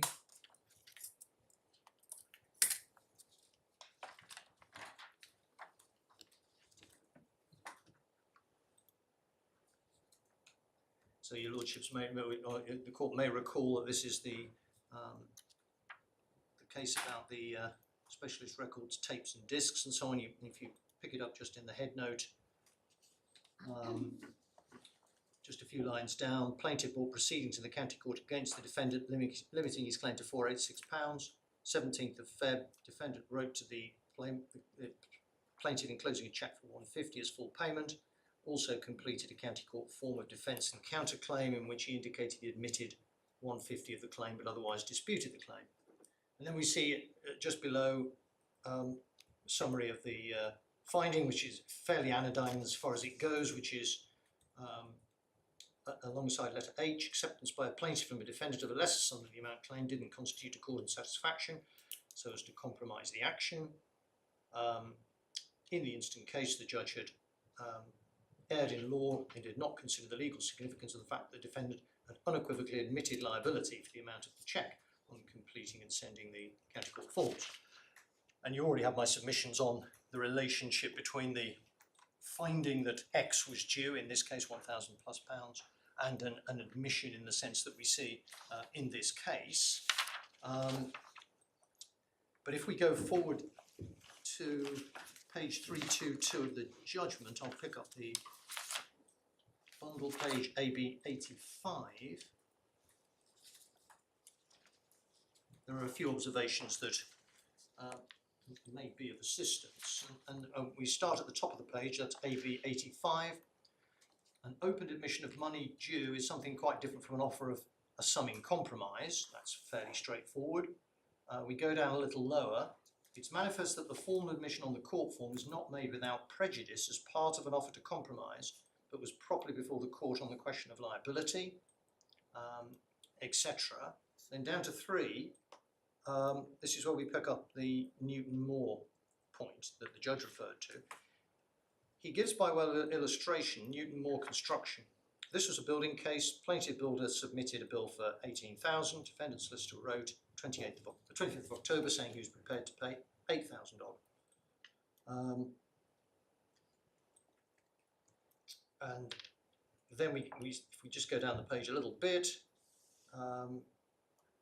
the judge found, this is David Cairns, final lines of the page. First, he found the letter of 25th of October was an admission that $8,000 was due. He then concluded it was in effect admission by the defendant this amount was due, and accordingly there was no consideration for any agreement that could be said to be implied from the letter of 22nd of October, the cheque, and the acceptance of the cheque.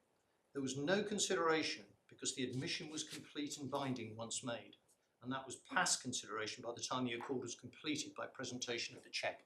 And if you apply that analysis here, we say that once the figure had been arrived at that was due, and the only way of settling or resolving unfairness for the purposes of DISP, then that was complete and binding pursuant to the rules, such that the subsequent steps of paying the amount and so on was, as is said here, past consideration. It didn't give anything more than Skipton was already obliged to give. And there's one small point just over the page as well, which if we go over to AB 87, this is the few lines actually that encapsulates the sort of simple way I've been trying to put the concept of consideration. In my judgment, the judge here erred in law. He didn't consider the legal significance of the fact defendant had unequivocally admitted liability for the sum paid by cheque, and these are the important words, and was not giving the plaintiff any additional benefit on top of that. And I would come back to that time and time again in all of these ways of looking at the case. That's what you're really analysing here. If we go back to the judgment, the judge in paragraph 69, I think it is, relies on 9 individual factors. I think against the background of the submissions already made, I can take them pretty quickly. So it's back to page 89 in the core bundle.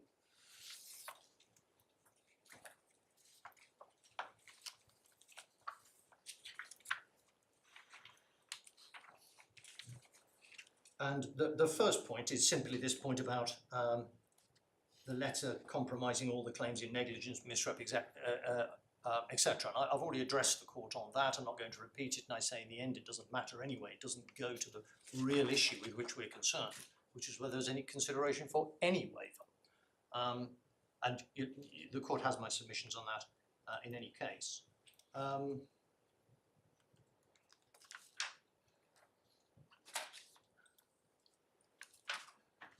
So if we look then at little 2, the offer of the redress amount contained in the redress letter amounting to an offer made in full and final settlement.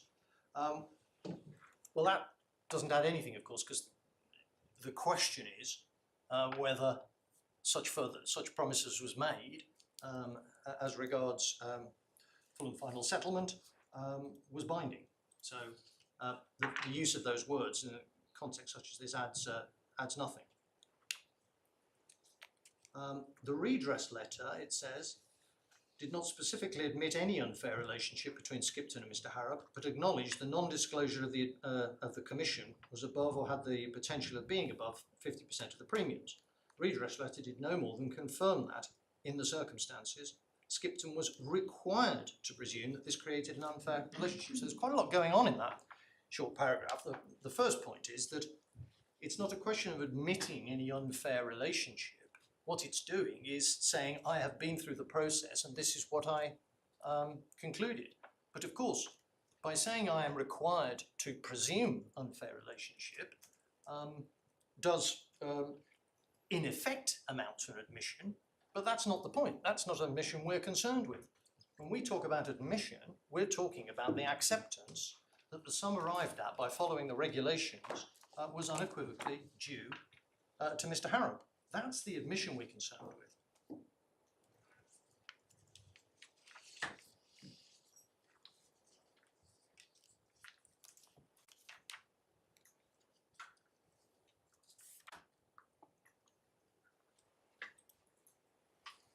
Then in 4, we've got this unliquidated claim point again. I think I've addressed that in some detail. Consideration was provided in giving a specific value to the uncertain claim. It is worth pausing for a moment on that, because that's a misunderstanding that it's really at the heart of this claim in a way. There has not been a specific value given to an uncertain claim. By the uncertain claim, the judge must mean any claim under, at least under 140A, for redress for an unfair relationship. And what he's saying, what the judge is saying, we've now given value to that, and therefore that is consideration. That is not what has happened. What has happened is, sorry to repeat it, but what has happened is the judge has, the Building Society has followed obligations that it had under the rules. It hasn't turned an unliquidated sum into a liquidated sum. That is the language of offer and acceptance and so on. But it goes back to this choice point that I touched on in paragraph 67, I think, or 68, which is you get the idea of turning a liquidated sum or an unliquidated sum into a liquidated sum when one contracting party chooses to do that. He volunteers that in the context of a dispute. And he says, all right, I'll offer you £2,000. And if there is an unliquidated claim, that can be sufficient consideration, because now the recipient of the offer has got a fixed sum that he can decide to accept or not. That has no relationship to the facts in the current case. How does it fit in with accept this sum which has been calculated in accordance with the guidance, or go to the Ombudsman and he'll consider the unfairness and you might get more? That's at that stage, if Skipton has done nothing more than that, it has done nothing more than follow the rules as it's supposed to. There's been no interjection of choice, to use that word, or trying to draw the consumer into any form of contractual bargain. They've simply done what they're supposed to do. It's very odd. It's very odd, just picking up on what my lady said, that here you've got a sum which the institution is, on your submission, obliged to offer as a systemic offer, as a systemic response to an allegation of unfair relationship. And the way my lady put it just now is apposite. What they say is, you can accept this if you accept that it's full and final, if you accept that it satisfies your claim, and if you don't, you can go to the Ombudsman. Now, at the moment, I'd have to say I'm still troubled by your dancing, if I can put it in that way, between regulatory obligations and contractual obligations. And I'm not, for my own part at the moment, I'm still niggling away at it, because I'm not sure that you've really explained what comes down to the answer to my lady's thing. But once you accept that at 3 sum may not be an appropriate figure to settle, to resolve the unfairness, I don't see why at the moment it can't be offered on terms that if you accept it, fine; if you don't, off you go to the Ombudsman. What I'm saying, my lord, is, and I'll if I don't Dance it once more. I'll dance it one more time, and then to save time, I'll give it some more thought to the side and come back to you if I may. But the distinction I'm trying to make is this, as I think your lordship appreciates, that you take the obligation under the regulatory regime so far, and what Skipton has done is seek to graft on top of that contractual restrictions on the full execution of that mechanism. And that's what we say they can't do.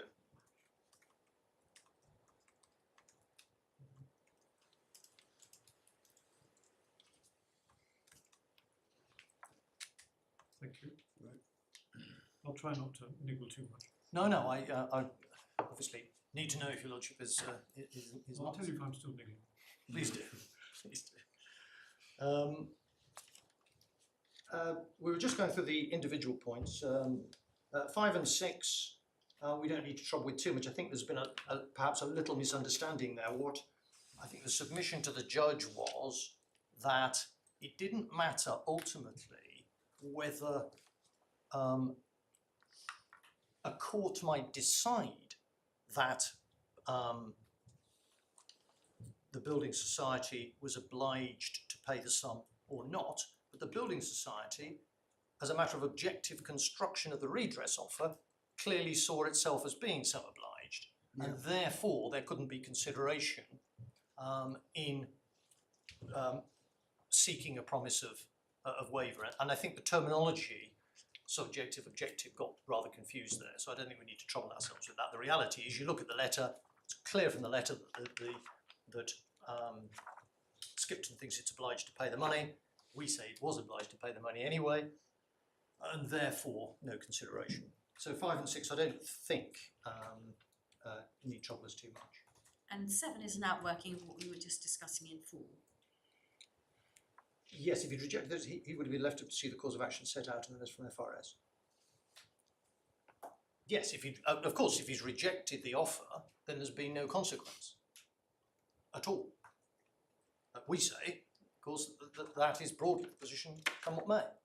But it's quite clear that if he rejects the offer, that there can't be any question of sort of pulling him in within a contractual regime. And then we get to Orale, which is actually quite an important case, so I'd quite like to just have a quick look at that. Judge says in 8 that doesn't support our case. We take issue with that. And so Orale is behind tab 4. Well, if you're right in saying what was going on here was no more than payment of the sum that they were obliged to pay in any event, then speak for myself, I can see the relevance of Orale. But then that's the sort of $64,000 question, isn't it? It is, but there's a little bit more in Orale, so I quite like to. So where do we get Orale? We get that from tab 4. Yeah.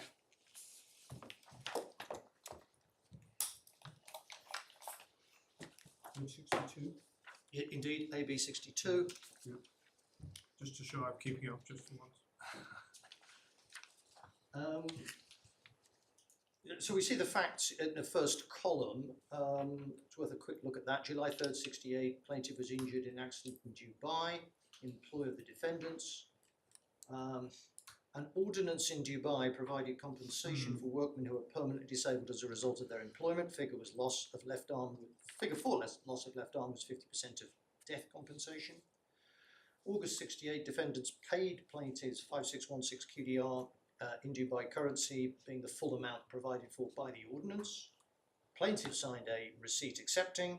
Plaintiff later came to England, issued a writ claiming damages for negligence. Defendant denied liability on the ground all liability had been discharged by the receipt. So the obvious analogy here, as your lordship indicates, well, the analogy is obvious, that we say here in Orale, the money that had been paid, the performance was pursuant to a legal obligation, and as we'll see, the consequence of that is that payment of that sum did not in any way bind Mr. Orale from bringing a further action. Now, the first point to make, I think, is this, that what's said against us in relation to Orale, one of the things that's said, is that, well, the distinction is that obviously if it was an ordinance in Dubai, you could have sued on it, and that's a distinction because you can't sue in this case. That seems to be the principal objection that's taken. There's another one about what the ratio of the case is, but I'll come to that in a moment. Now, I've already been through the arguments in relation to the significance of the right to sue. We said there is no significance per se to that. The reality is whether the legal obligation exists or not. And Orale is actually quite helpful in that respect, because if you look at it, it's the foundational fact is that there was a legal obligation under this Dubai ordinance. to pay this sum, and therefore it couldn't amount to consideration. There is not a single word of discussion about the reality of suing on that ordinance, what the jurisdiction would have been, whether there'd be hurdles to it, whether any of that mattered. My learned friend says, well, I think he says, in effect, there didn't have to be. It's perfectly obvious you could sue on the Dubai ordinance, and therefore. But if that were the critical determining factor in the judgments of the court, you'd expect some reference to it, some passing reference, on the basis that they could obviously sue, for example. There is nothing here, and the reason there is nothing is because it's irrelevant. Leaving aside my secondary argument that we could sue anyway, which I hope I've made clear. So let's then just look quickly at the judgments. If we look to Lord Denning, that begins at AB 63. And he, in the end, it appears to determine the matter on the basis of construction of the acceptance/release document. And perhaps the best place to find that is just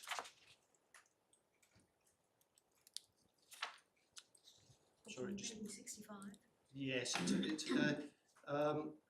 I turn therefore to the task of construction, second column, bottom of AB 65, and that goes on because it doesn't matter for our purposes. So we see he concludes just over the page, first column, if this be so, document does not exclude the claim of common law, etc. And then you see the heading, the construction of the agreement. But the judgment then seems to go a little, it seems to slightly wander a bit. I don't mean any disrespect, obviously, but it doesn't seem to follow through to a very clear conclusion on the issue of consideration. Because if you look, for example, at the top of column 2, you see in this case there's no evidence of a true accord at all. And then he talks about no one explaining to Mr. Dohale, actually he's the individual, etc. And if you follow that down, you'll see also that it appears to be decided in part on the absence of information on the part of Mr. Dohale, imbalance of bargaining power, etc. So maybe Lord Justice Denning's judgment doesn't help that much in the context of the. But that's all out because at the top of page 66, column 1, he's made his decision. Yes, which is that the so-called settlement agreement doesn't cover the common law claim. absolutely. Yes. And then we get on to this other Then we get to the other Consideration. two members of the bench. Consideration, say, goes a little astray. There's no real conclusion on that. But Lord Justice Stevenson decides, we see over the page, AB 67, decides on the basis of construction and consideration. So we don't need to track his judgment in relation to construction. But we get to first column, AB 69. On the second question, if I'm wrong on the first, again have misfortune different from the learned judge. I understand how he came to find the defendants had altered their position to their detriment by foregoing their right to rely on Article 11C. And that has a little relevance here, just to pick up on it. Article 11C of the ordinance gave a defence to the defendant in circumstances where it could be shown that the claimant had effectively caused the injury to himself. I'm paraphrasing. But you can see the resonance a little bit, perhaps, with the reliance on the presumptions that, by the judge, that the presumptions were there, but they chose not to, but that doesn't mean, therefore, there was a legal obligation. But I agree with my brethren that on the evidence there was no consideration for the reasons which they give. That appears to suggest that he reads Lord Denning having decided on the basis of consideration as well, but in any event, if we look at Lord Justice Geoffrey Lane's judgment, that is a little more instructive. So if we go to AB 70, you'll see, beginning at column 1, bottom of the page, was there any consideration for the claimant's promise not to sue at common law? If the defendants, by paying the workman's compensation money to the plaintiff, were doing no more than performing an obligation already cast upon them by law, then that would not be good consideration. Now just pause there, look at the generality of that formulation.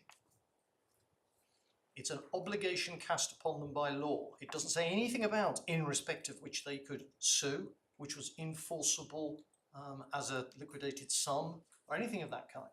And not only is that formulation in those terms, but there's no consideration of those issues either. And I submit that that's very important.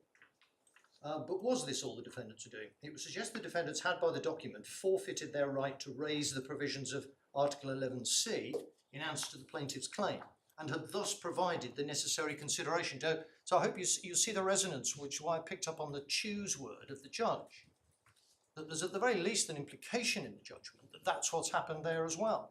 That they've forfeited the right to rely on presumptions, and therefore that gives consideration to the promise. And that is dismissed fairly summarily in the case before us orally, and should be in our case as well in my submission.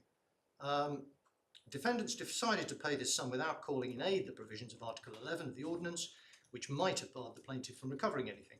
That is true so far as it goes, but as it seems to me overlooks the fact the defendants clearly, as a matter of policy, never intended to evoke Article 11C. Mr. Jepson put it plainly when he said that defendants had to disregard the article in the particular circumstances, these circumstances being plaintiff had sustained the accident in due by. So they had some evidence there about what had gone on, and the judge still said, well, it's irrelevant. Here, of course, we've got nothing other than the redress offer, which quite plainly moves beyond the presumption stage without invoking it. And so then you get this. It's no consideration to refrain from a course of action which it was never intended to pursue. Consequently, the defendants are not entitled to rely on the document of August 19. And that is reflected, that statement in my submission of principle is reflected in Chitty at 6027, which we perhaps don't need to go to right now, but it's right at the front of the supplemental bundle that was lodged yesterday. It's fairly uncontentious, but what it does is make that general principle, state that general principle both in the negative and the positive. So because the facts of this case were refraining, but on other cases it could be doing. So it's no consideration to refrain from a course of action which it was never intended to pursue, and to that one could add, and it's no consideration to do something which one always intended to do. I see perhaps your lordship is looking at 6027 there now. Yeah.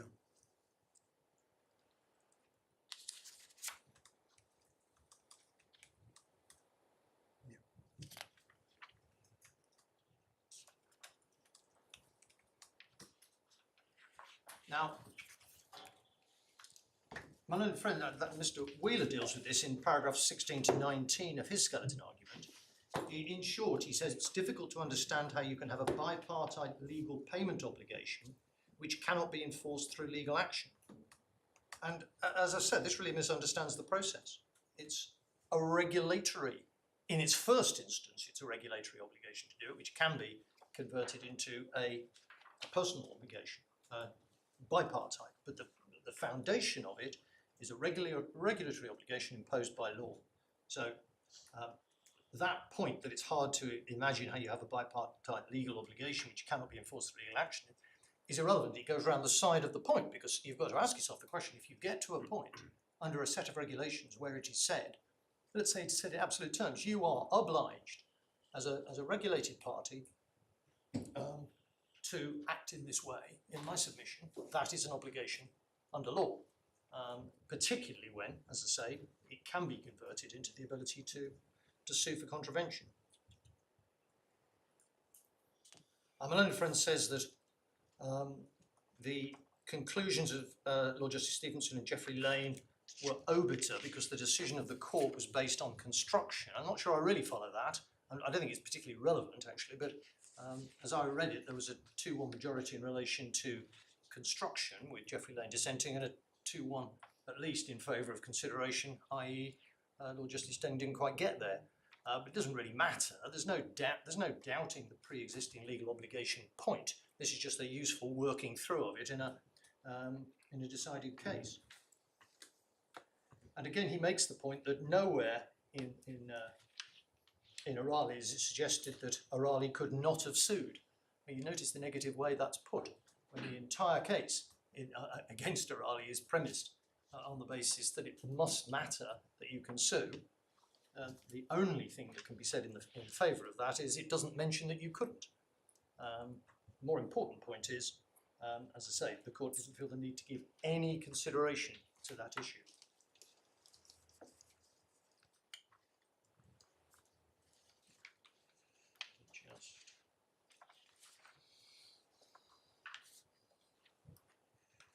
Just bear with me a moment. So, sort of really just trying to wrap this up, there are various ways the point can be put, but they all come in essence to the same conclusion. Whether you look at it as existing legal obligation, whether you say they'd have done the act in any event, whether you say there was no dispute, whether you say there was an admission, any of these ways of looking at it come in essence to the same thing. They didn't do, Skipton that is, anything more than they had to do, and therefore there's no consideration. I wonder if your lordship's give me a second.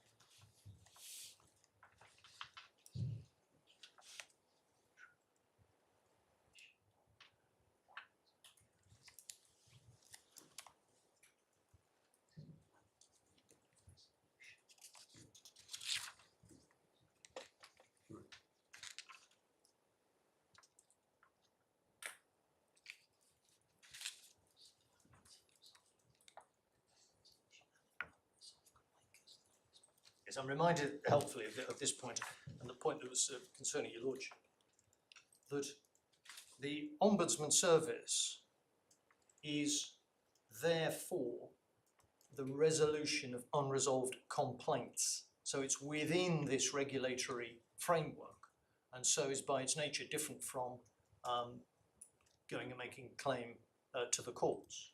And therefore it's part of the regime that in the event you don't accept the offer, you can go to the Ombudsman.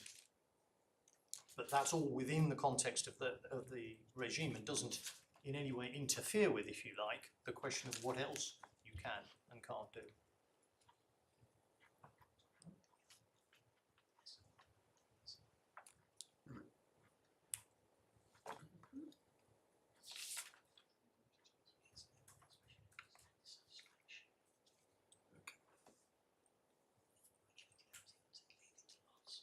I'm told that this, perhaps we can, perhaps don't need to go to this just for the moment, but I'm told that the definition of complaint actually embraces the concept of dissatisfaction with the actions of a regulated entity. So it's all within this regulatory framework, and therefore it makes complete sense that not accepting the offer would have that consequence, and that would need to be spelled out. Because otherwise you would.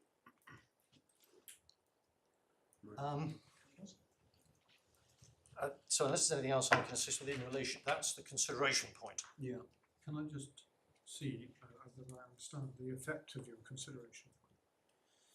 So if C claims A, B, C, D, E, Yes. so 6 claims, 6 or 6 grounds for claim, 6 complaints, however you like to express it. Yes. And D says no claim on A, B, C, D, but except you have a claim on E, which is admitted to require a payment of X. I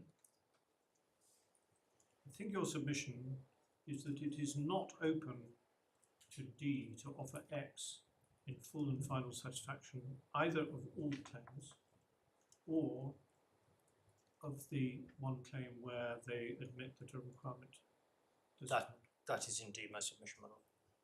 And that follows quite simply from the fact that, I don't want to go through it time and time again, but that there is one consequence and one consequence alone of following the procedure. And that is you have to remedy the wrong, and that is you have to pay the sum. There is no room in that regime for the concept of full and final settlement of any kind, whether on a broader sense, which one could perhaps more readily accept, or even on the narrow sense, because it's just not there, and nor could it be. And the oddity, if that is an oddity, and your lordship, the court plainly has some concern that is an odd outcome, derives in my submission, to the extent that it is an odd outcome, from the fact that you've got an intersection of two different things, very much as Lord Sumption pointed out in paragraph 17 of Plevin. You've got an intersection here of a regulatory regime trying to do one thing with the concerns and needs of an individual affected by that regime, which had no regard for him as an individual. It's not a criticism of it, it's just a statement of fact. It couldn't have any regard. And yet, the environment we're looking at is an environment that is hugely concerned with the individual circumstances of each person, more perhaps than almost any other area of the law. Is that constantly you're having to look at the particular circumstances of the claimant. And you can see readily how that clashes with a regime that seeks to set right at a systemic level what has gone terribly wrong in the past. But it needn't clash, but it does clash if you do what has happened here, which is try and get a benefit from the operation of the rules that the rules don't give you the right to do.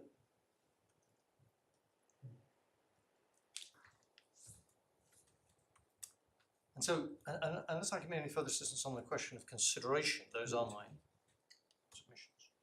And it's at that point I would have to move on to the question of jurisdiction. Yeah. As the court will be aware, the question here is not whether, in principle, the compromise agreement, if it is one, of course, it's important to make this point right at the outset, that these submissions are all based upon the hypothetical assumption that the court is against us as regards the enforceability of the compromise agreement. So if there is an agreement, the question is, do we have any real prospect at trial of demonstrating that the relationship remained unfair, notwithstanding the existence of the compromise agreement? There's no longer, well, not sure there ever was, there is no question of the power of the court to find an unfair relationship in that situation. It's just a question of whether the court should exercise that power and whether, as I say, we have no real prospect at a trial of showing that the court should do that. And I think the best place to start in relation to this is with Plevin itself. I've mentioned it several times. I think now is the time to have a very quick look. And that's at, tab. For those who have tabs, it's tab 14. I'll find a page in a moment, sorry. Oops.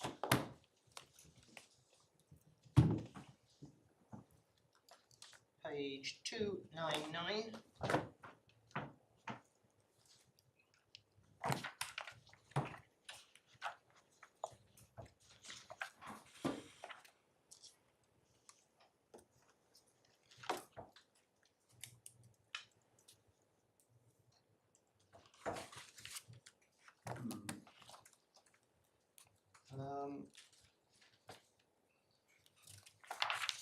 If we start, I think, with para 16 at page 307.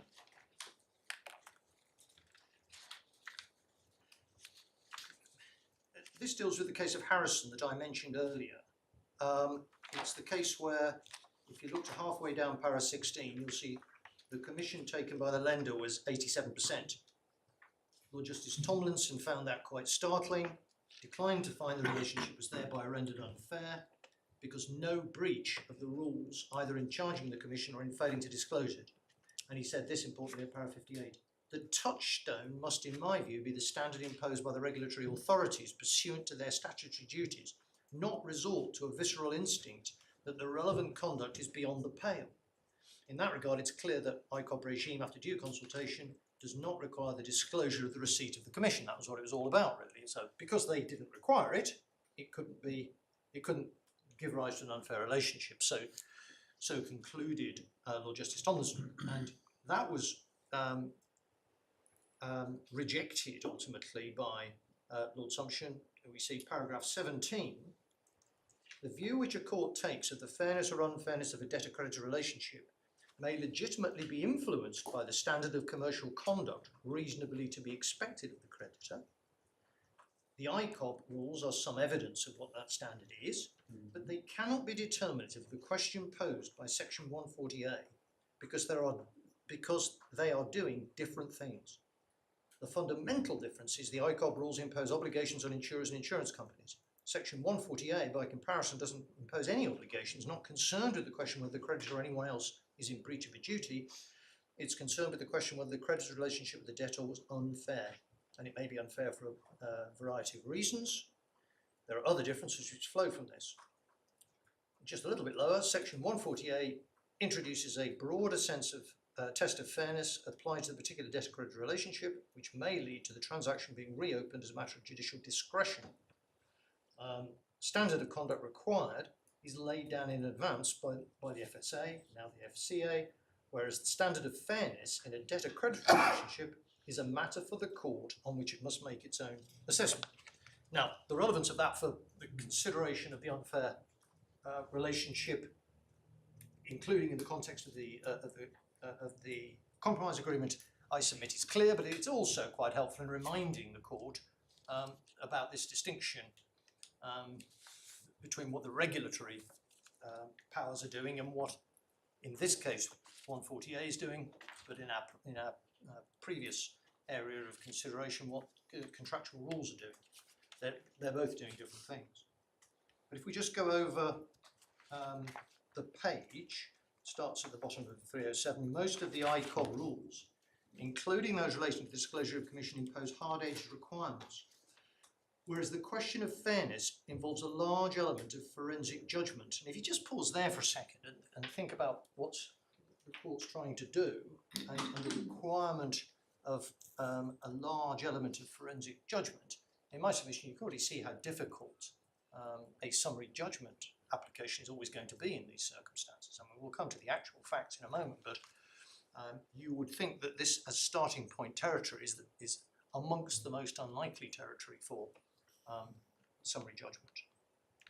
And following on, an altogether wider range of considerations may be relevant to the fairness of the relationship, most of which would not be relevant to the application of the rules.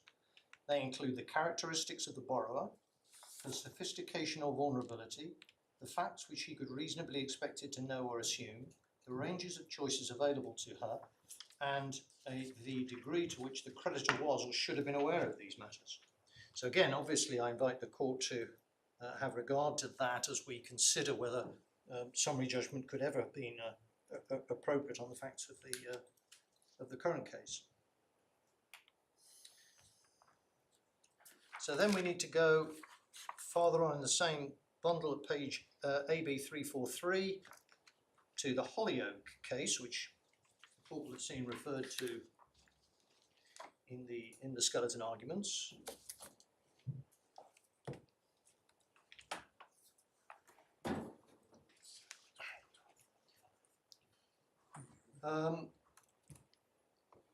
So if we start there at page 353,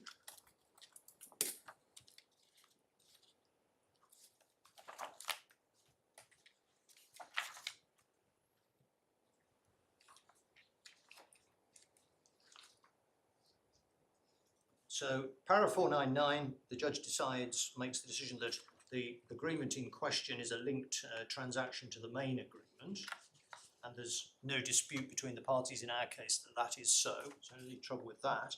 And then we see at paragraph 500, Mr. Lord's third submission was that the settlement deed was a bona fide compromise of the Consumer Credit Act claims, and if it could be unpicked, it would never be possible to settle a Consumer Credit Act claim.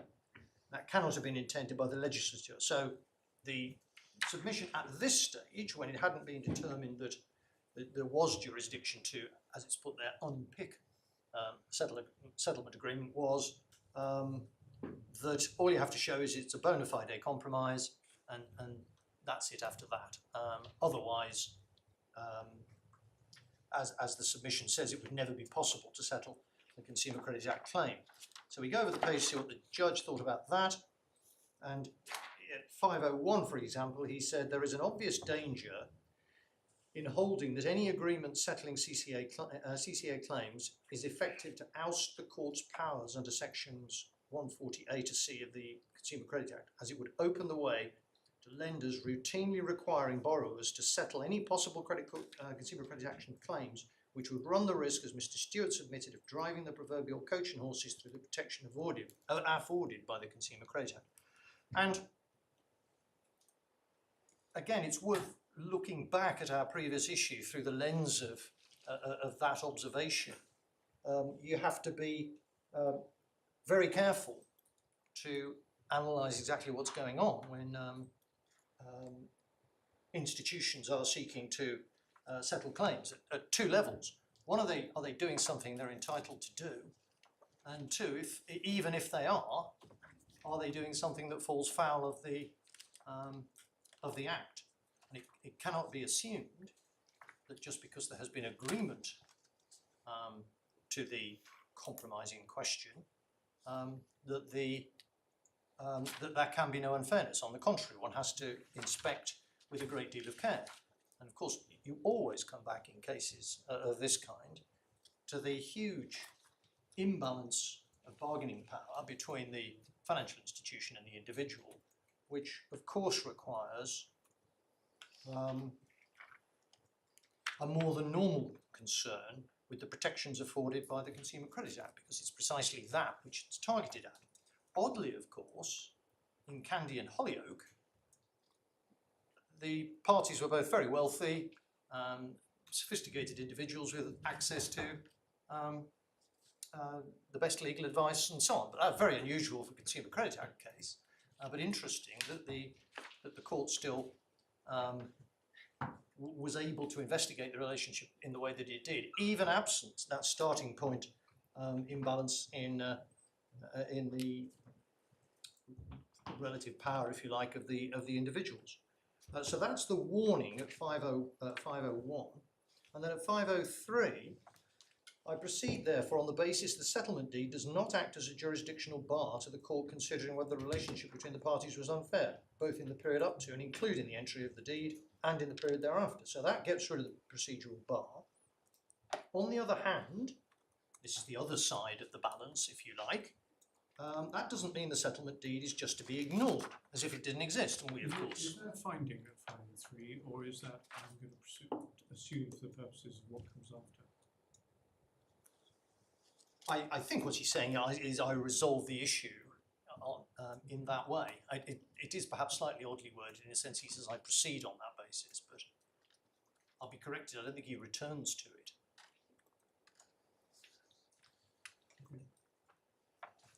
And of course the rest of the analysis and the decision is based upon the assumption that he does have that jurisdiction. There is indeed no challenge to it before this court. On the other hand, as I say, that doesn't mean settlement deed is just to be ignored as if it didn't exist. Policy consideration referred to in Binder, that it is the policy of the court to encourage good faith compromise and to enforce compromise when they are made, seems to me to continue to apply. And going on, considering whether the relationship between the parties is unfair, or in considering what order, if any, to make in the exercise of the discretion, seems to me highly relevant the parties have reached a compromise on that issue. And for this purpose, the matter referred to by the Court of Appeal in Binder, was there a genuine dispute? Was there a fair arguable case? Was the compromise bona fide? Were the terms tolerable? Are the terms fair and reasonable? Has the lender taken undue advantage? Were both sides advised by competent lawyers? Are just as applicable. Roskill J gave an example, 160 D2E of a liquidator, and that there's a little passage set out there, and you'll see what it says, but noting the final words of it, especially one arrived at under legal advice. As the judge said, that's not directly applicable in the case before him, but it is consistent with the idea that the court should look at the matter broadly to see if a bona fide compromise has been reached and legal advice, and it should be very slow to go behind it. But of course, the facts and features of each relationship are very different, and not only was the case before Lord Justice Roskell a different kind of case, but Hollyoake itself is a very different kind of case. You can see from the reasoning that comes shortly that the court approached it on that basis, that they weren't dealing with the normal situation of a huge imbalance in the bargaining power and sophistication of the relevant parties, and the court remains, in my submission, under a duty to investigate carefully whether there is and remains an unfair relationship.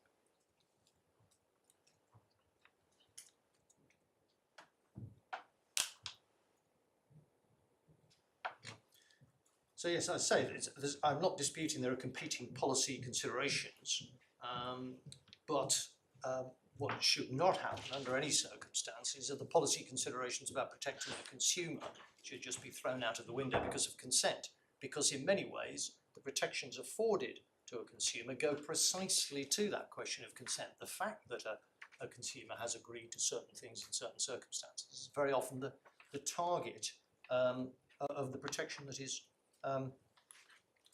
created. So if we look at the judgment, just see how the judge dealt with this, find that in the court bundle.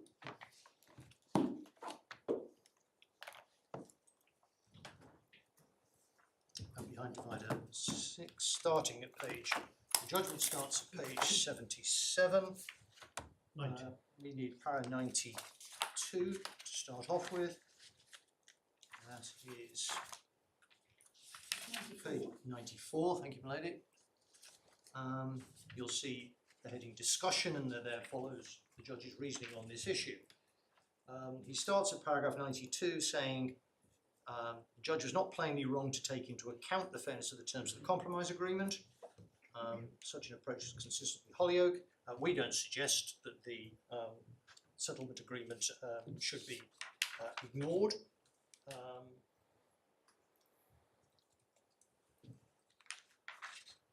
It's just a question of how that balance comes out. Para 93, he says, assuming for one moment the judge was wrong in her approach to the question of whether or not the compromise could be reopened by, for example, taking into account the floodgates, pausing there was a suggestion that the judge was saying, well, if you could do this, it's a bit like the submission in Hollyoake itself. This would be happening all over the place, and it was submitted that was an irrelevant consideration in deciding whether the compromise is unfair or not. And so what the judge is saying here is, well, put that to one side for a moment. That doesn't render her decision wrong, because the matters she identifies, particularly para 34, lead her to conclude that Mr. Harrop has no real prospect of success, and they're sufficient to support the conclusion at trial, having regard to the terms of the compromise. And so it's worth there, because of reliance on paragraph 34, we should look at that. It's at page 193.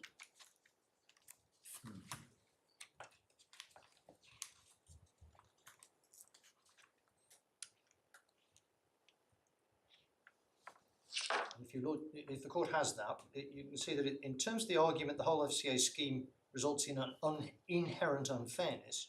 I have to approach that argument with more than a degree of caution.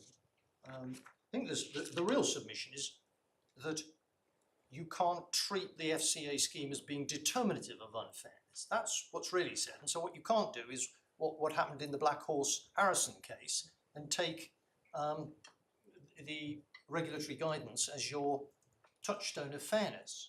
That's, in my submission, is the correct way of looking at it. And it says there, if this were the case, the logical outcome would be that it's impossible in any consumer case where the regulator's best practice guidance followed to conclude a valid contract of compromise with any certainty. That cannot be right. That's a concern in some ways that was expressed by the court. But I hope I addressed that by saying actually that isn't the outcome. The fact is that a compromise may be capable of being secured, but not in the way that it was done in this case, for the reasons that I've said. The correct approach, in my view, is to understand the FCA scheme provides a broad brush method for addressing a built-in presumption of unfairness. So what the judge is doing here, the district judge at this stage, she is undoubtedly defaulting to the rules as to fairness in the FCA, in the DISP app. Now, the Hollyoaks says you can look to that for some guidance, but in the end, as we know from Plevin, para 16, para 17, in the end, you cannot usurp the function of the court in deciding the fairness on its individual facts. So this is largely irrelevant.